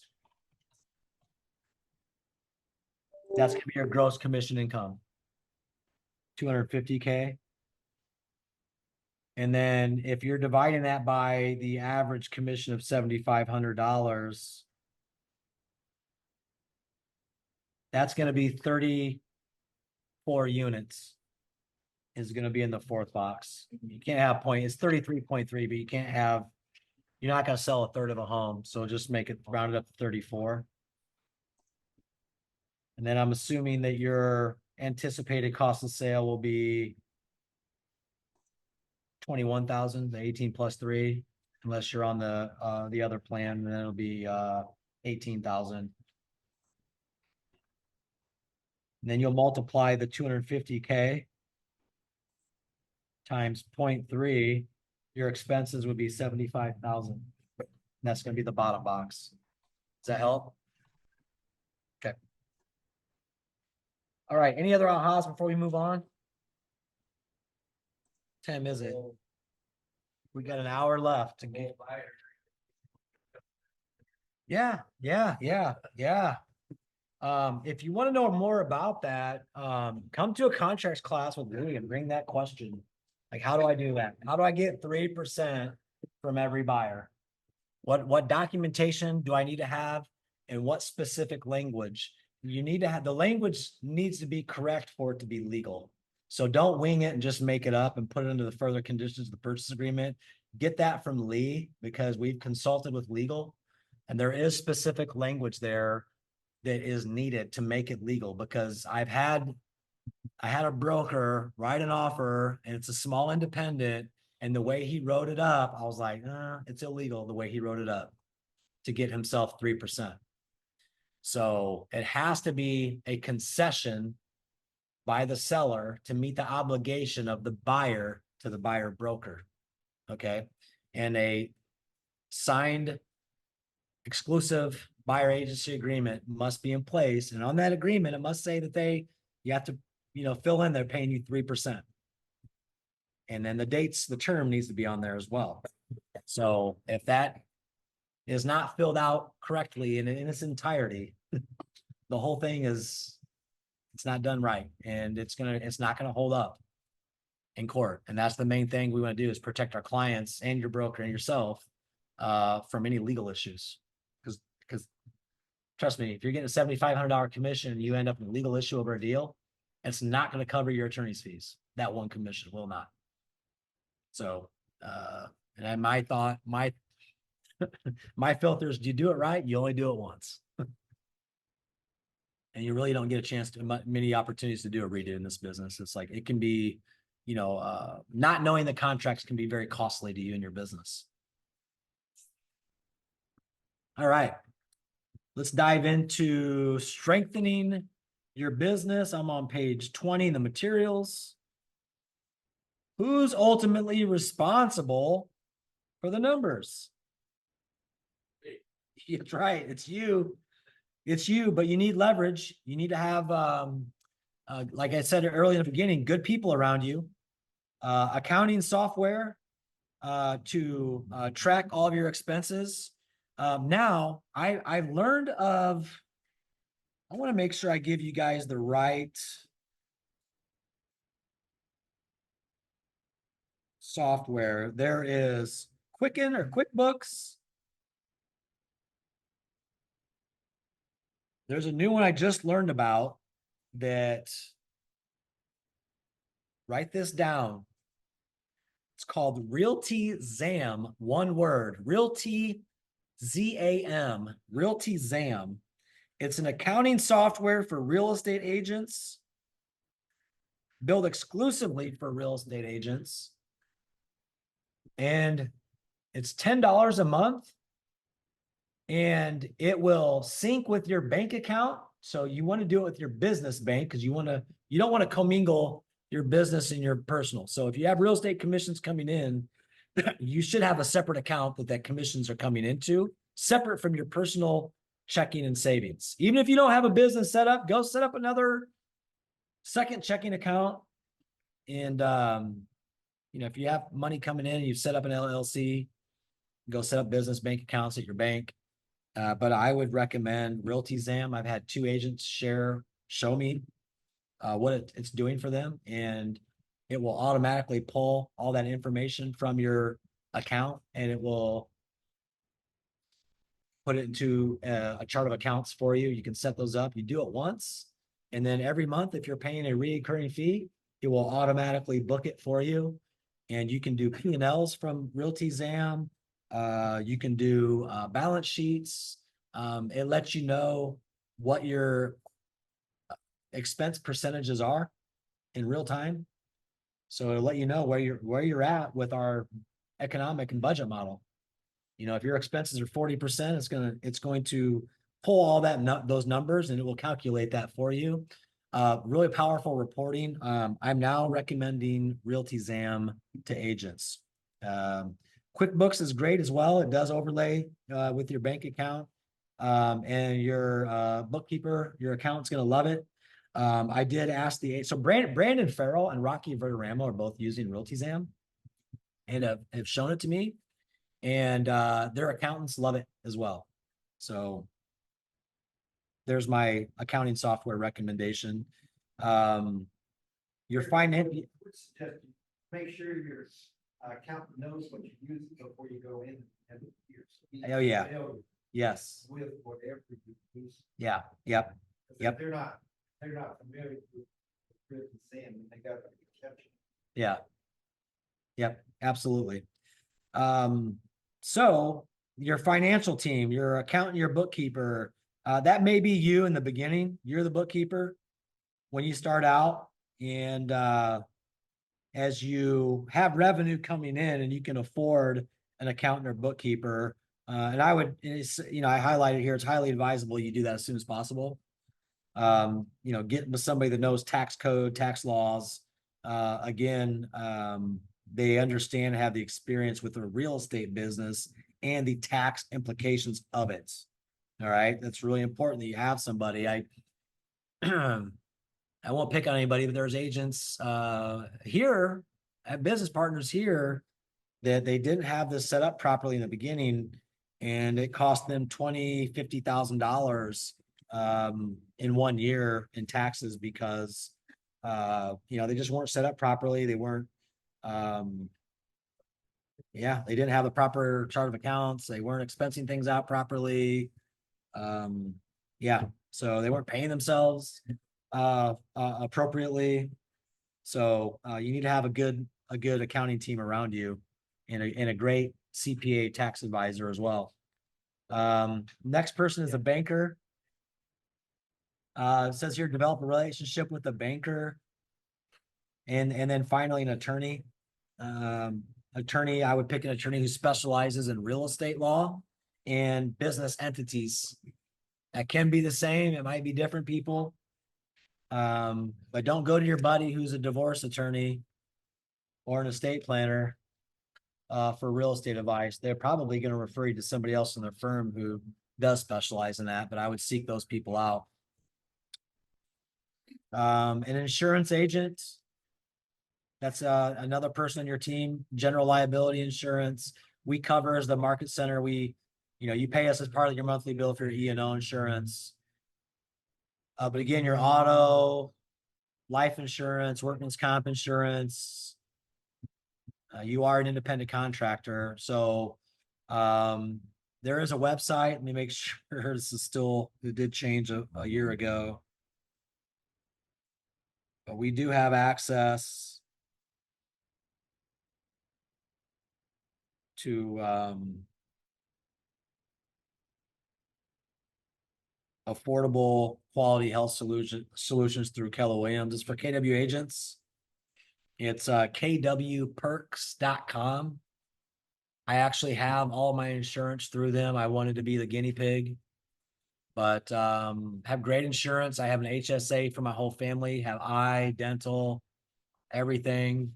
When I was going through the healthcare.gov, I was paying $1,900 a month for my family. I have that down to $1,300 a month now through KW Perks. So that's $7,200 a year savings through KW Perks, as opposed to going through what I call non-affordable healthcare.gov. And then financial planner. we have a financial planner here today.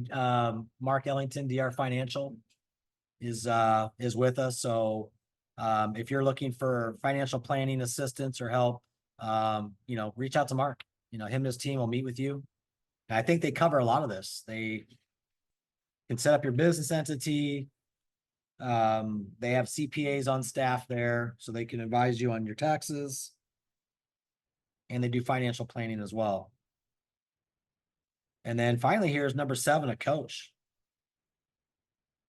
We have Brian, Ben.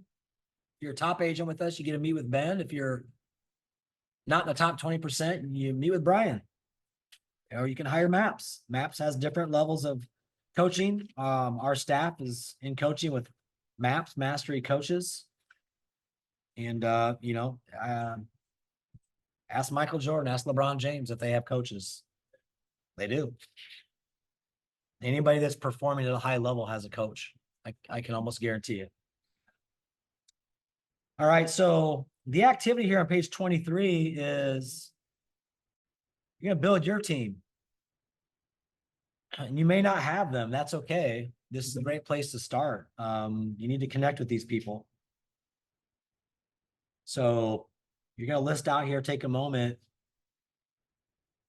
Name your accountant, your bookkeeper, your CPA, your banker, your attorney, your insurance agent, your financial planner, your coach.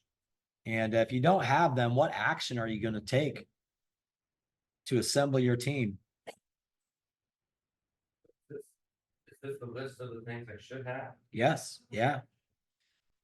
Now for me, number 1 and 2 is the same. I use SBS.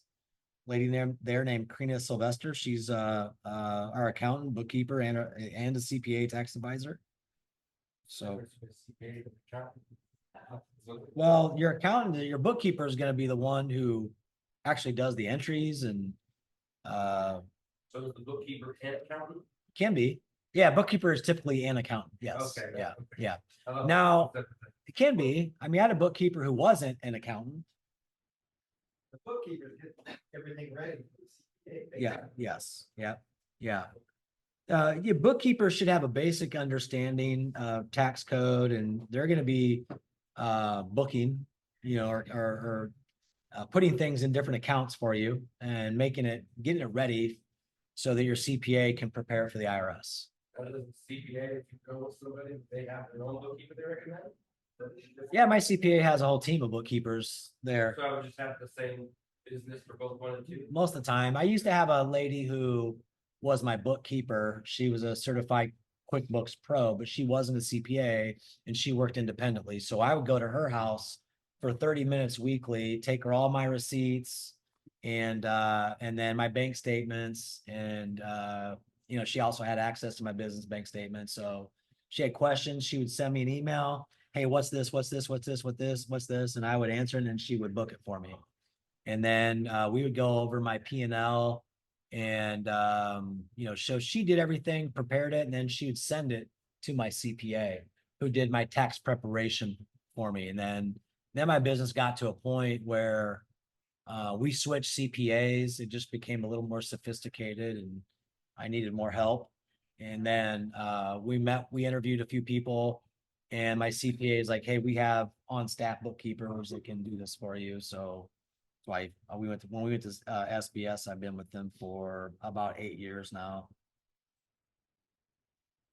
Banker, you should have I bank at Chase. My relationship banker is Bradford Zeeble over here.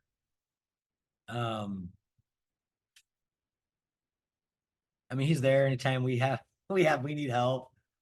I wish these bankers would help me because you got money sitting there. It's like you're not earning. Money doesn't do you any good sitting in an account today. Now there are some banks that you can do different investments with them, CDs and whatnot that earn some decent interest right now, and they might have to hold that money for 12 to 18 months. You can't touch it. I wish my banker would call me and tell me about that stuff. I hear about it from other people and I'm like, I got money sitting there, man. You should be helping me make money on my money. You're making money on my money. Why am I not making money on my money? You can get that. You get it. Talk a lot. Yeah. Lots of times you have a lot of clothes and you have money sitting, get it in a money. Yeah, where you're earning. Otherwise, I say it's like it's sitting on the couch doing nothing. yeah, It can exactly. be in a money market and it can sit there and within a, sometimes you can make a phone call and have to transfer it to your checking account. Yeah, So that's the thing to do. You got excess money, get it in a money market. Sometimes your bank will have normal brokers can be the better place to go. yeah. So let's go to page 24 because I think this is important. Mark and I talked about this yesterday too. So like, back in the day, I was trying to pay off debt and get ahead. I mean, I think everybody wants to do that, right? It's like you want to pay off all your debt and make investments. And so I started studying Dave Ramsey, and he was a big on having envelopes to put, create a budget, and every envelope has whatever that money is for. It might be savings, it might be this is my rent money or my house payment, my car money, this is my entertainment envelope, whatever's in there is money for that specific thing. But then what that did for me was build sound financial habits around budgeting and holding my dollars and myself accountable to sticking to a budget. And once you have that habit in place, now I do it through bank accounts. I was telling Mark, my banker I probably drive them nuts and they think I'm crazy because I set up different bank accounts that I move money around to. And one of them is my tax, like my commissions and money comes into a savings account. Okay. That's the depository account, a money market account. And then from there, I immediately take, once a commission, I take that number by 30% and whatever that dollar amount is, I move that over to another savings account, which is my tax savings account. Now I call it my depository account. That way, when I have money sitting there, it starts to build over the course of the year. If I want to get a loan, I don't want my bank, when they're looking at my money, to say, oh, this is my tax savings account. I want them to see that as an asset. So I call it my depository account, and it just looks like I have money sitting there. Now, tax time comes, that money goes to pay my tax bill. So there isn't always money there, but sometimes there is, a decent amount of money there. And I want to be able to use that to my benefit. But I also, it's not my money. So it's out of sight, out of mind. I just put it there. It's not my money. So it just sits there until my taxes are done. And they're like, you owe this amount of money. And I'm like, okay, then I'll transfer that over to my checking account. So I write the IRS a check. Yes. Would it make sense to, a little bit along what Mark was just saying, to like put that money into something that grows since it's going to be sitting anyway for taxes? No, because that money's there less than 12 months. And a lot of times these accounts require that you leave the money there for 18 months or at least. Like I just heard about one, I need to call my buddy because he's telling me he got like, I think 6%, almost 6% interest in this money market account at a local bank here. And I can't remember if it was Premier Bank or who it was. I was like, man, that's a pretty good rate, but they got to hold the money for 18 months. You can't touch it. So, yeah, I would like to make money on that money. You do make, it's so marginal. I mean, it's, I don't have to get, that's 5% over the years. yeah, but you have to usually have to hold a certain balance in there, right? Yeah, get a certain balance. But Yeah. This one's not that bad. What bank? No, it's not bad. It's not a bank? Okay. A broker, okay. Well, normally your brokers are gonna have better offers, Yeah, but it's easy. I just make a phone call and transfer to my checking. okay. Oh, wow, okay. See, you guys need to meet with this guy. So I always recommend, like we're on page 24, there's the type of account. Do you have this? But I recommend have a business checking, a business savings, business credit card. So when I first started teaching this class, I put no. And then I put, will you set it up? Yes, I have it now. Put my big boy pants on. You used to have business debit cards, but you don't get points on that. So I finally put my big boy pants on and went and got a business credit card. And now, you get points. So what I do is I use that business credit card for everything, and you earn points on that. And I just pay it off every month. You got to pay it off every month. Otherwise, they kill you on interest. That's where they make their money, is when you carry a balance. So we have it set up on auto pay to pay off through the business every month. And then what we do is we transfer money from our savings account, business savings, which is going to be where all your commissions come into. And then you have a monthly budget. This is why it's important to set up a budget, is on a monthly basis, you transfer whatever your budget is. If your budget is $10,000 a month, then you transfer 10,000 over. I like to have about a month to a month and a half's worth of expenses in the checking account. And so you just transfer that over there so that there's always money in the checking to pay the fixed expenses. And the money comes in is in that savings account. And then I have two other accounts set up. The tax savings account, which I call the depository account, multiply that number. And most of your tax liability isn't going to be 30%, but I would rather there be a surplus of money there than a shortage. So that's why I moved 30 over. My tax liability isn't 30%, but I'll move 30% over there. And then after I pay my taxes, whatever's left is like, this is great. That can go into savings or a slush fund or even your reserves. And then the additional, they have tax savings account listed here where they have other, call it my war chest account or reserves. And best practices is to have a minimum of 3 months of reserves. So your reserves is based on your monthly budget. So again, if your monthly budget is $10,000 and your minimum in your reserves is 3 months, how much money should you have in your reserves account? 30 grand. Now, 3 months to me is the minimum, but the ultimate goal is to build 6 months of reserves. I call that the war chest. And that will allow you to weather any financial or economic storm. If you have 6 months of financial reserves in place, you're in a good place. You really shouldn't need to ever dip into that money. But in a market like this, where it's challenging, if you have that money, you're not going to be worried about the market conditions. That actually is going to give you the confidence, peace of mind of knowing that when others are experiencing a difficult time in this market, you get to go have fun, because guess what? When the market's down, that's the best time to invest. And if you're struggling to pay bills or pay off debt, you're not going to be able to be in a position to take advantage of that opportunity. But the best advice I can give to new agents, especially in this down market, is learn to live on less.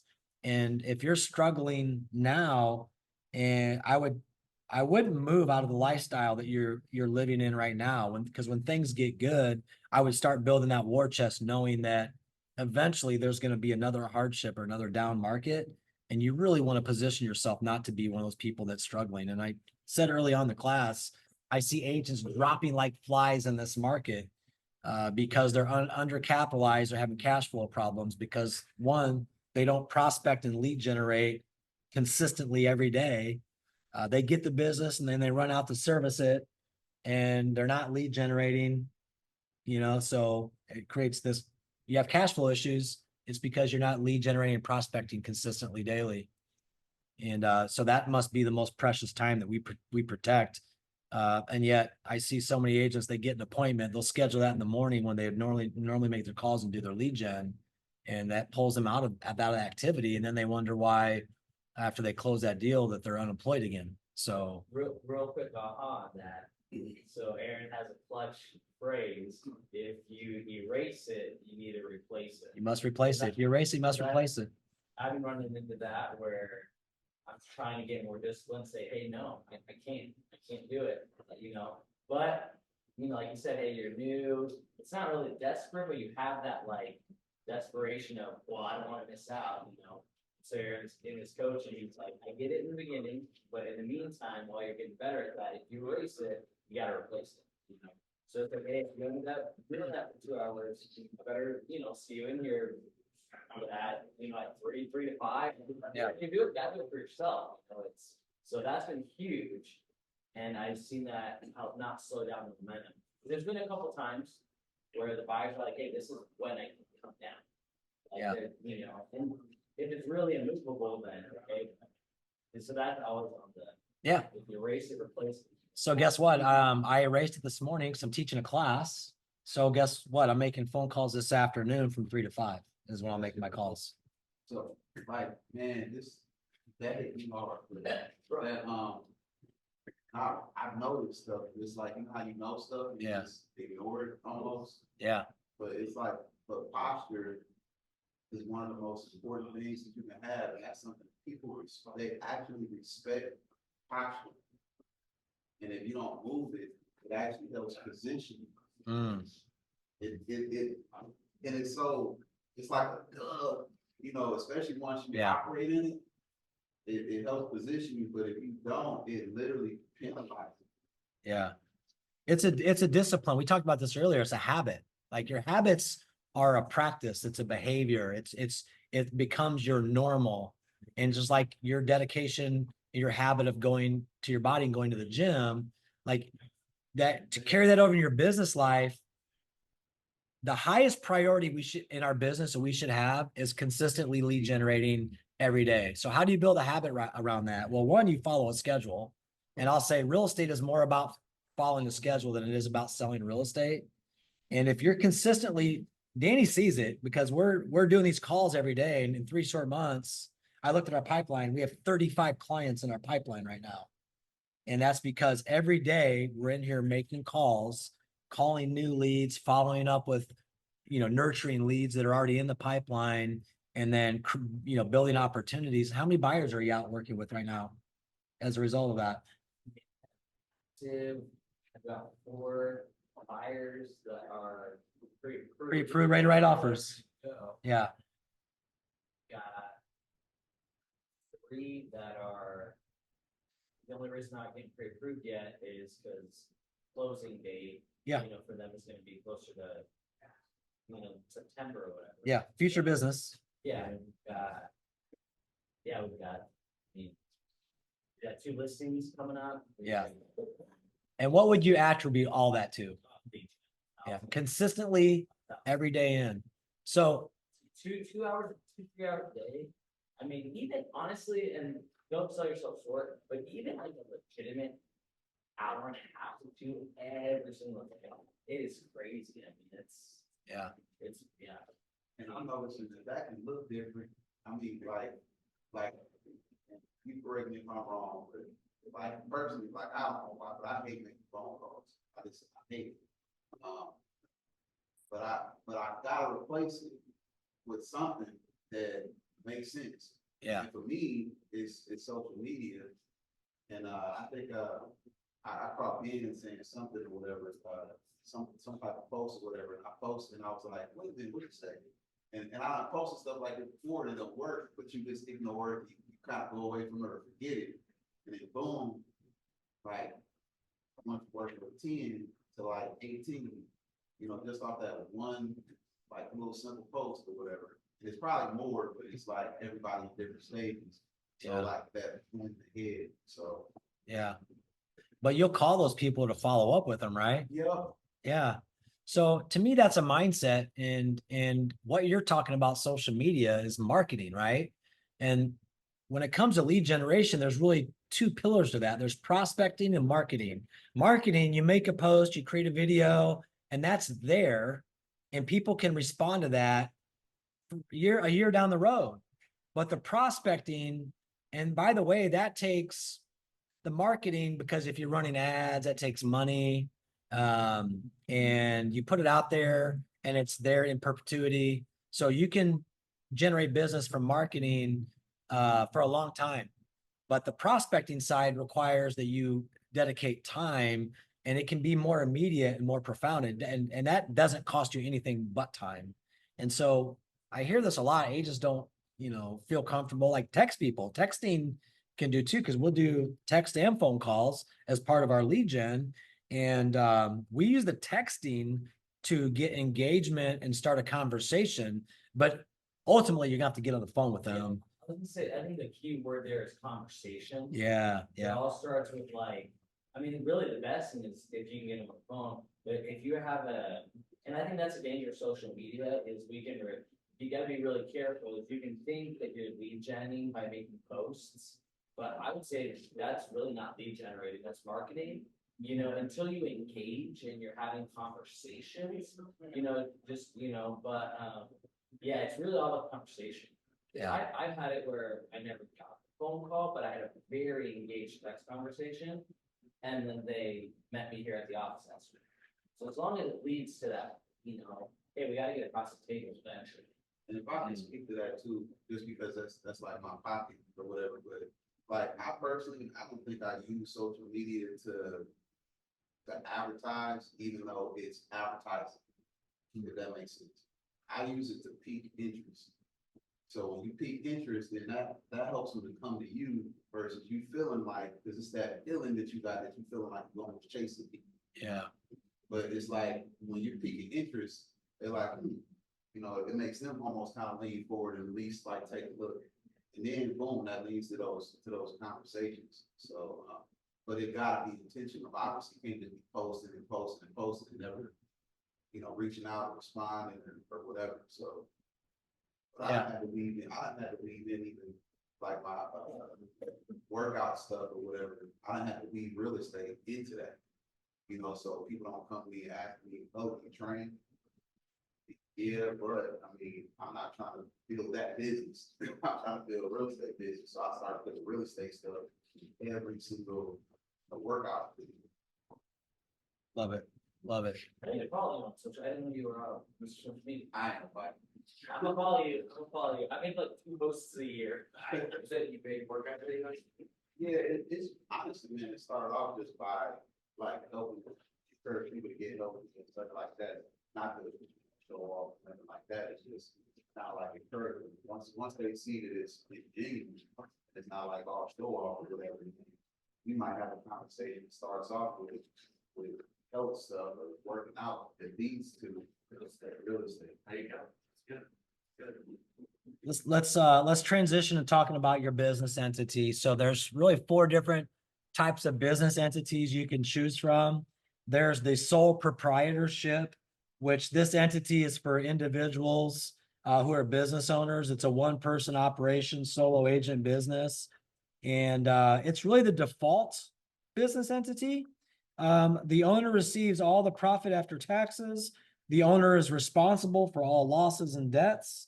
And the business income and expenses are reported on Schedule C as a part of a personal income tax return.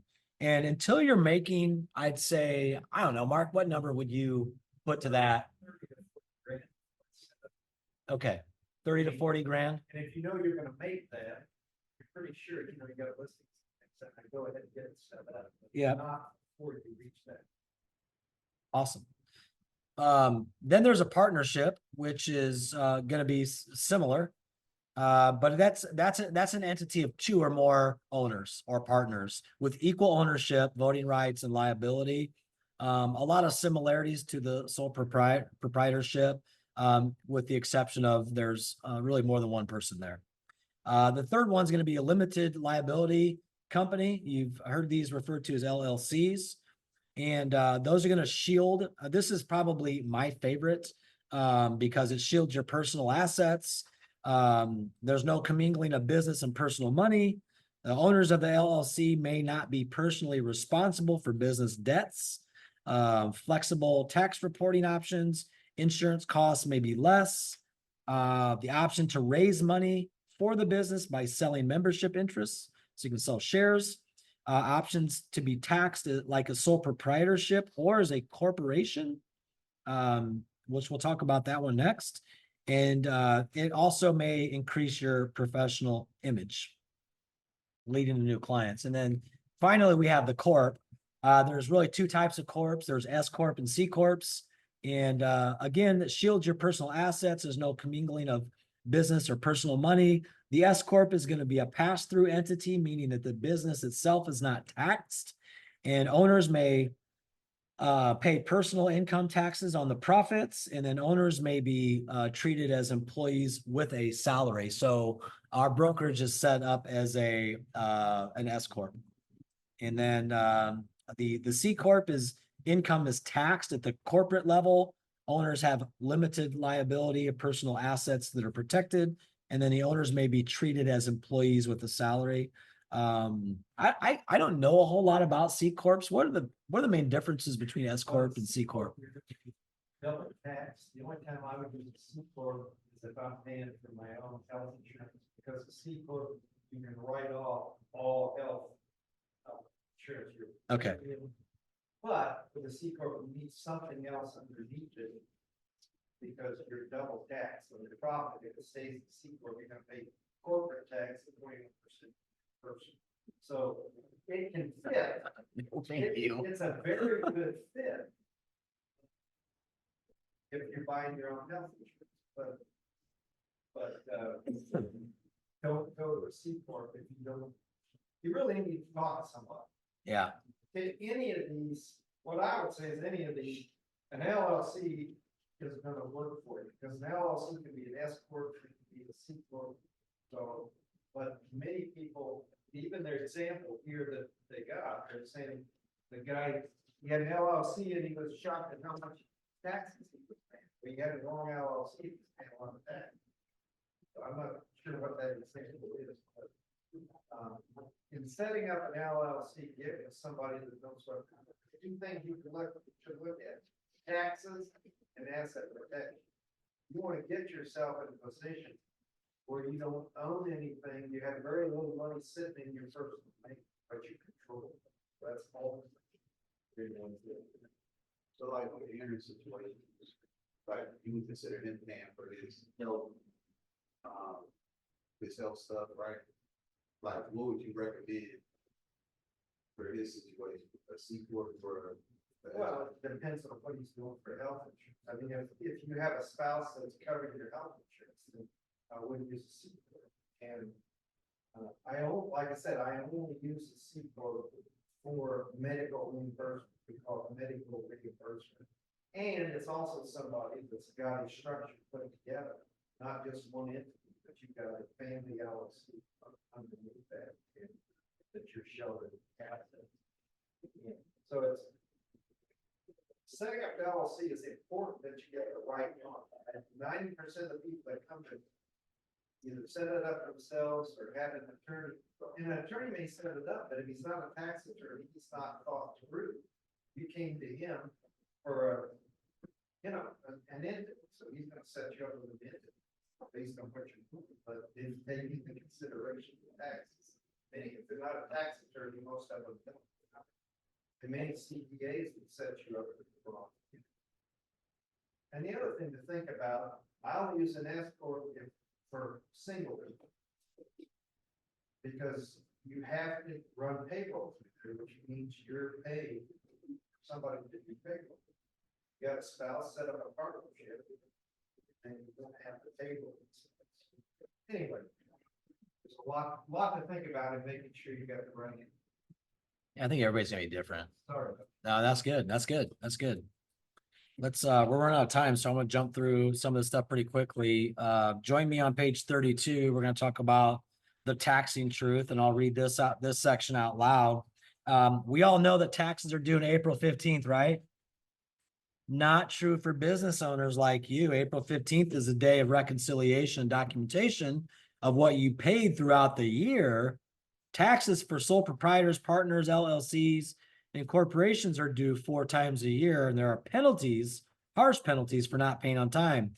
So pay attention to the ever-changing tax laws. Your tax advisor is a valuable partner in helping you stay informed of tax laws. So there are actually 4 due dates: April 15th for period January 1st to March 31st, June 15th, April 1st to May 31st, September 15th is for June 1st to August 31st, and then January 15th next year, we just passed that, would be for September 1st through December 31st. Any questions on that? Does anybody pay their taxes quarterly currently? Are you an LLC, S corp? Okay.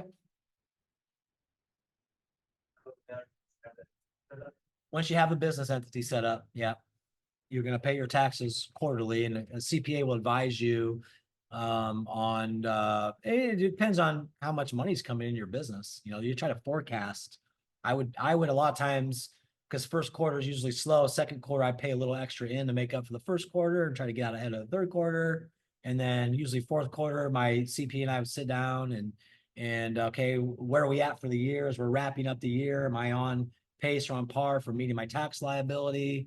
I don't like to pay extra because I feel like, you know, the government isn't giving me an interest-free loan. Why would I want to give them one? Yeah. So I tried, my goal is always to break even. You know, some people really look forward to getting that tax return. I don't really care about it. Again, I'd rather keep more of my money throughout the year and then give them an interest-free loan. So, you know, you gotta have a team around you though, and good professionals to guide you, and take a look at your revenue coming in and help you forecast what should I pay in this quarter. And some don't, some will, you know, unfortunately, some don't set any money aside.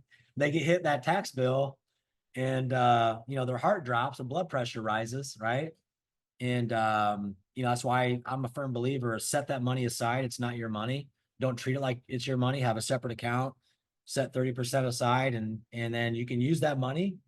I just, you know, had to make back in January, I had to make a tax payment. And I just transfer that money over from that savings account to my checking, and they did the withdrawal. And it's like, I just never view it as being my money. I'm just holding it for somebody. Unfortunately, it's still painful, but you know, it's better than the alternative, you know.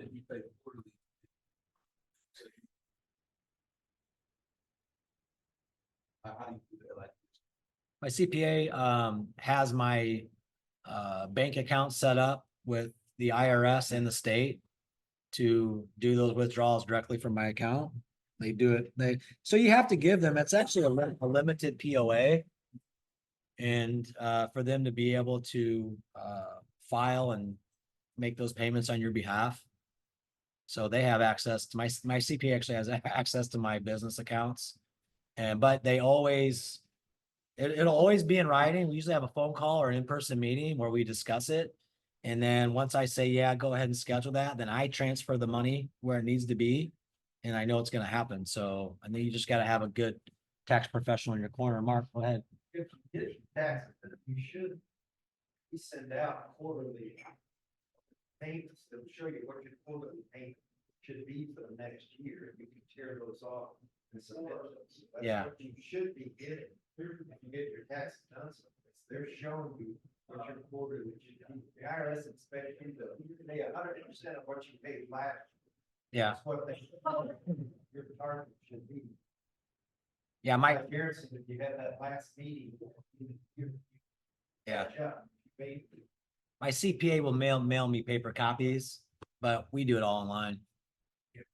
You can mail, I mean, just depends what your comfort level is. You want to get it and rip the stub off and mail it in and do the postage. I want to know what the numbers are, but I don't want to me, it's just more steps if I got to mail it myself. So, and it's, you know, to set it up, there's a few more steps, but you set it up once to do it online, and then it's more automated. So those are going to be the due dates. Albert Einstein said the hardest thing in the world to understand is income tax. I would agree. Yeah, it was brilliant. So different types of taxes. We have income tax, federal, state, and local. And unfortunately, all businesses must pay federal income tax annually. If you pay, the tax you pay is based on what you reported on your 1040 IRS tax form. In addition to the business taxes you're required to pay by the federal government, you also have to pay state and local taxes. You know, there may be, city tax is usually really, really small. There's self-employment tax. That's going to be your FICA. And it's a Social Security Medicare tax for individuals who work for themselves and earn $400 or more. Then you have the employment tax. And I don't know what that is currently. It looks like these numbers I've changed, but in 2023, the employment tax was $160,200 So when you have employees, you must withhold, match, and pay taxes on their behalf. That includes Social Security, federal income tax, and federal employment tax.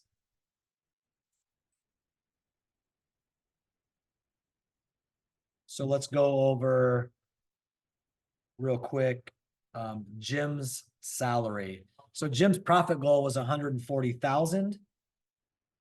His monthly pay is $11,667.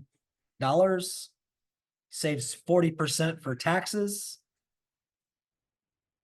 which is 4,667, and then personal leftover for expenses is $7,000. Man, 40%, man, that seems a little high. But you know, maybe Jim wants to have some cushion in there. Right, his slush fund.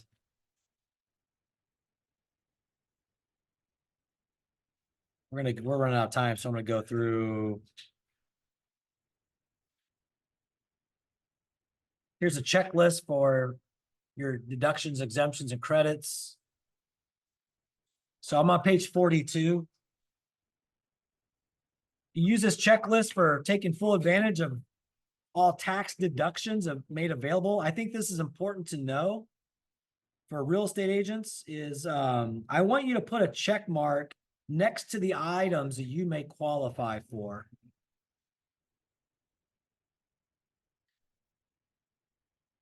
So you got accounting fees, advertising, automobile, bad debts, banking charges, commission and sales expenses, consulting expenses, continuing professional education. Educational and training is tax deductible in our business. So I said it earlier, I'll say it again. If you go to bold, you can deduct that from your taxes. This one's free. So sorry, no tax write-off for this one.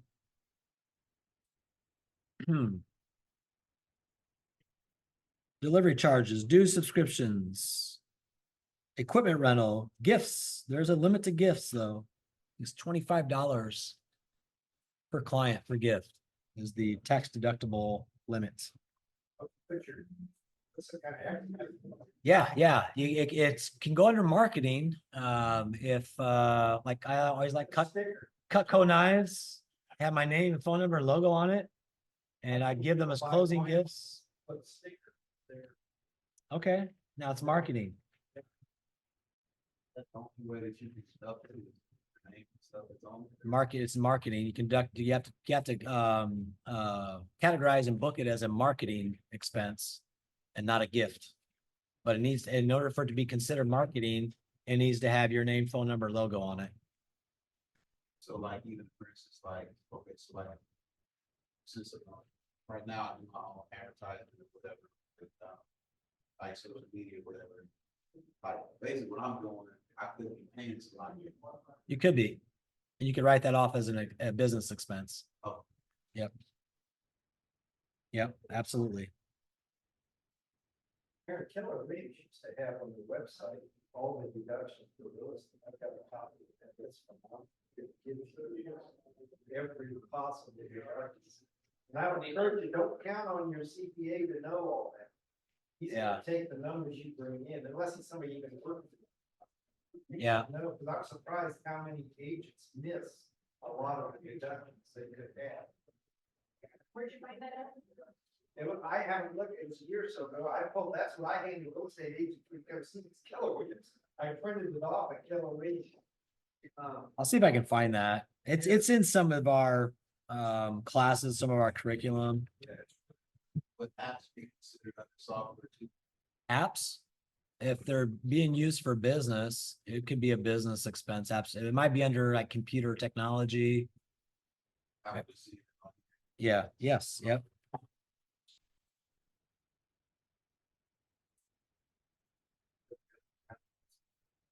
Yeah. Mark both on both of them. I don't know if that's right. So here's the cheat sheet on that. Accounting fees be business, automobile, gas insurance, both, business cards, business, cell phone, both. Clothing.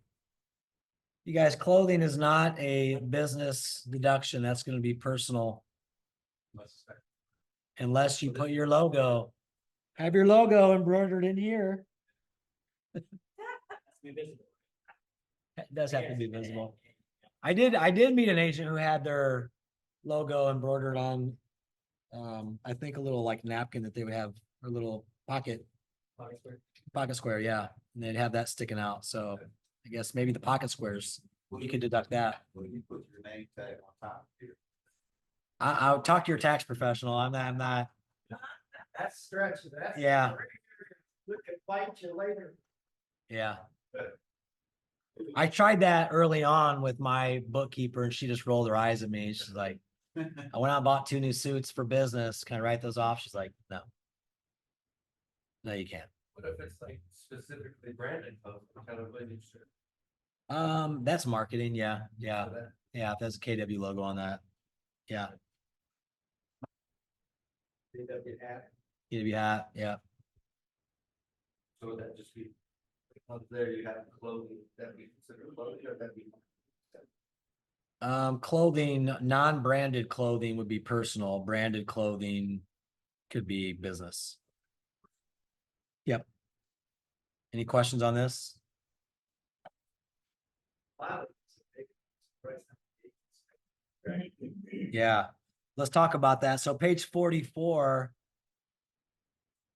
There's some apps that will allow you to track your mileage for writing that off. I think QuickBooks even does it now. But Mile IQ is another one I know that a lot of agents use for tracking their mileage. And is it still 62.5 cents or did they bump it up? Yeah, so you get track your mileage. And yeah, I just spoke with an agent who they leased a car that was $1,000 a month and they were trying to write the lease off. I was like, how many miles do you drive? And they're like, well, nearly 30,000 miles. Like, dude, I wouldn't write off the lease. You get one or the other, not both. Yeah. If you did 30,000 miles this year, just do the math at 30,000 miles times 0.625. That's an $18,750 tax deduction. Like, Tell them right off the gas, don't lease the vehicle, buy it right off the vehicle. yeah. You can't have both. Consult with your tax professional. They'll help you determine what is the best option for you. All right. Let's talk about goals versus actuals. I'm on page 48. Your goal is what you expect to hit based on your vision of a big life. Your actuals is what you actually hit based on the activities that you performed or engaged in. So goals, your plan is goals are set in the beginning of your planning year using your profit goals and MRA guidelines for your budget. Your actuals are how you're tracking what's happening every day, week, month, and year. And they're the results of the focused effort of your activities, okay?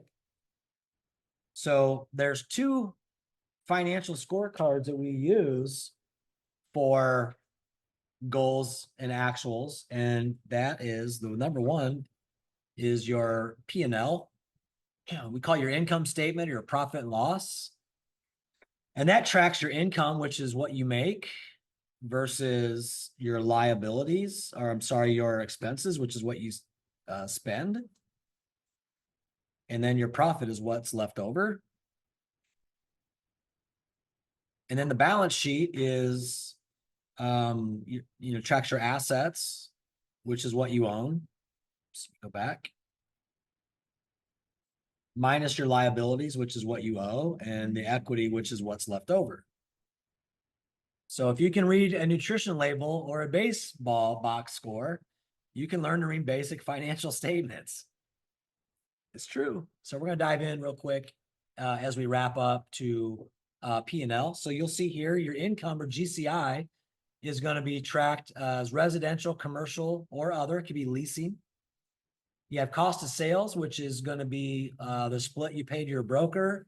Your royalties can also be outbound referral fees. Those are going to be a cost of sale. And then operating expenses, the big two for businesses are going to be leases and salaries. But as an agent, it's going to be salaries if you have a team and lead generation. And you can see everything else below that, education and coaching, 1.5% of your operating budget. Occupancy, which would be desk fees if you leased a cubicle at the north office or had a private office, it'd be about 1%.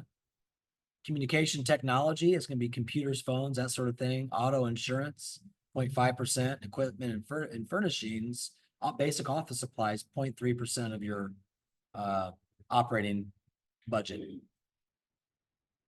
So this is best practices. So the ones I would write down are salaries. How are you going to pay yourself? And just, I would write down or circle the 15.5%. So let's say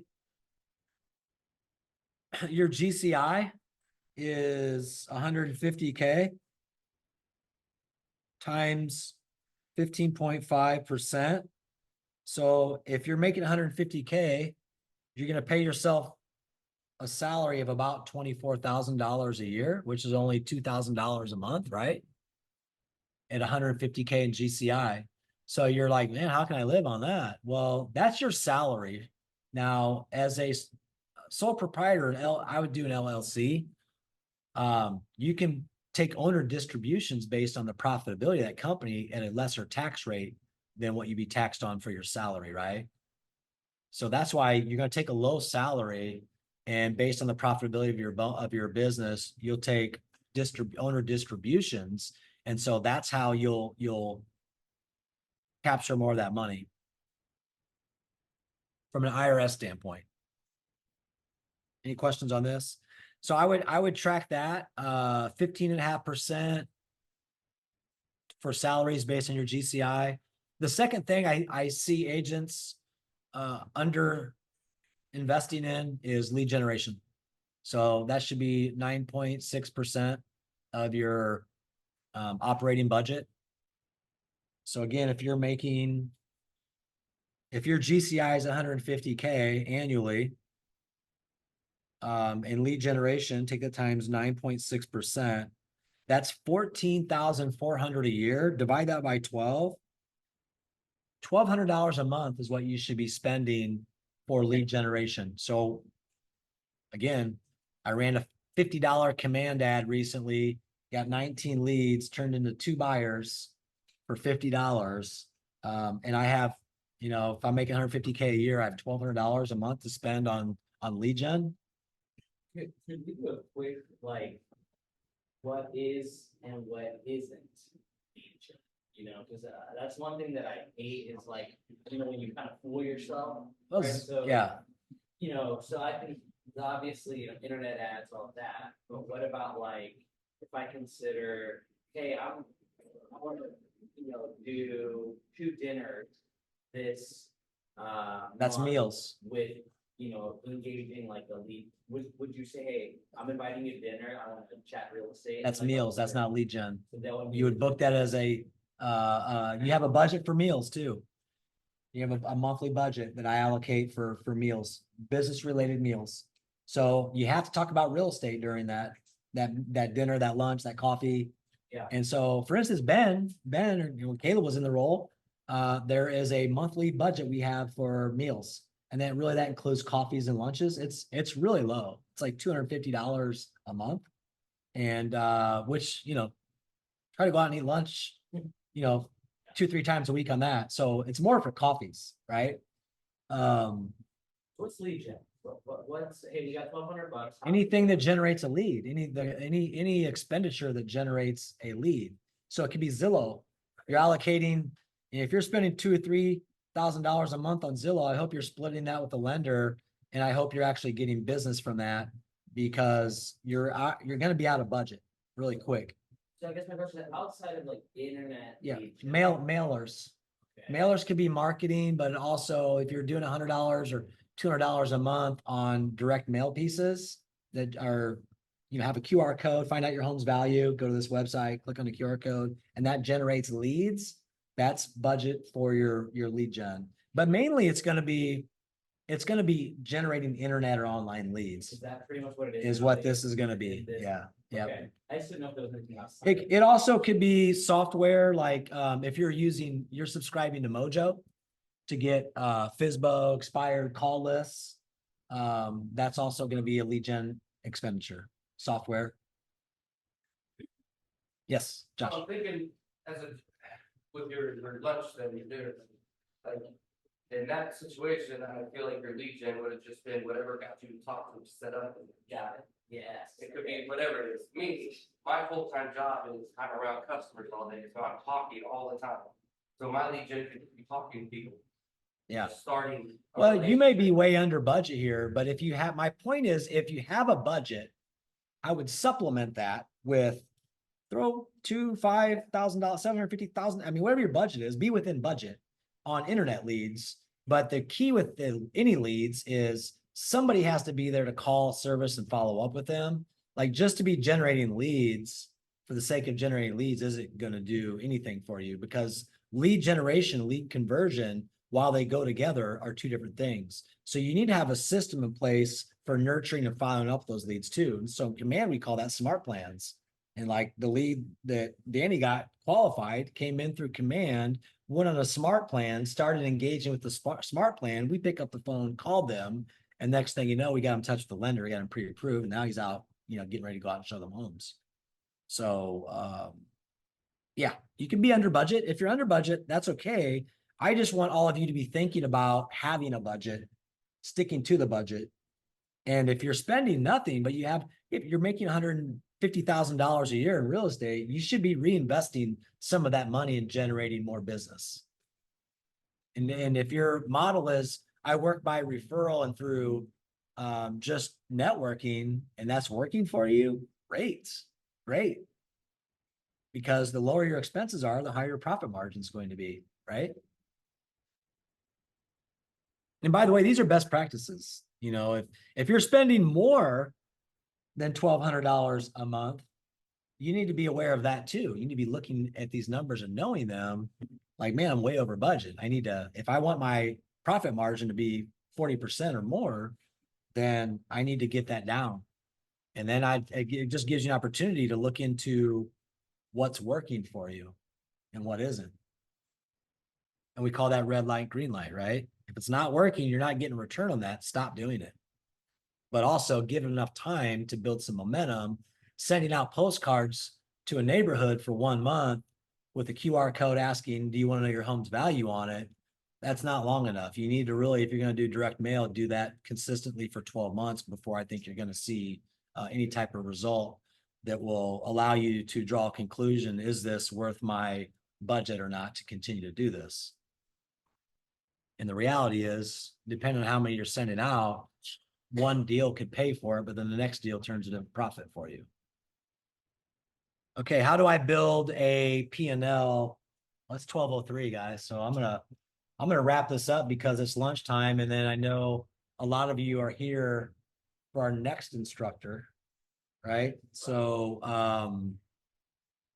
thank you for today. Thank you for your time, and we'll do this again. There's a lot of good information here. I wish we would have had, like I said, normally this is a 6-hour class, and we had to condense it down to 3 hours today. So, but for me, this is the fun part, is diving into helping you build a P&L. So next time we can either pick up here or allow the full 6 hours so you guys can get through all the material. So as we're wrapping up, like, what are your ahas and takeaways from today? And what are you guys going to take action on and implement into your business that'll help you move forward? Buyer agency agreements, yeah. And have every buyer sign them at 3%, right? Love that. What else? Online, what do you have? Figuring out a salary for myself. Yes, figuring out a salary for yourself. Use that budget amount to determine what that is. If your goal is 100K in profit, again, your salary is going to look low, but again, based on the profitability of your business, you can take owner distributions at a lower tax liability to make sure that that money's still flowing into you, in your personal account. Again, build that team, consult with a tax advisor. I remember early on, my salary was 24,000 and I thought that was low, but at the end of the year, I took more in owner distributions than I did in salary. And so, it all worked out at the end, and my tax liability was reduced doing it that way. So that's a good one. Thanks, Jesse. What else?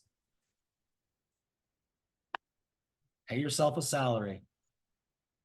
Get signed buyer agency agreements. And I'm surprised nobody said lead generate consistently every day. The air gets funny when we start talking about that, right? But nonetheless, that's what separates those who are going to make it through this tough market, and those who don't, is the ones who are getting out there. They make prospecting a priority daily. They're the ones who are going to be positioned when we come out of this market, and the market starts to go up again. You're going to take market share, and you're going to be positioned to do really, really, really well. So thank you guys.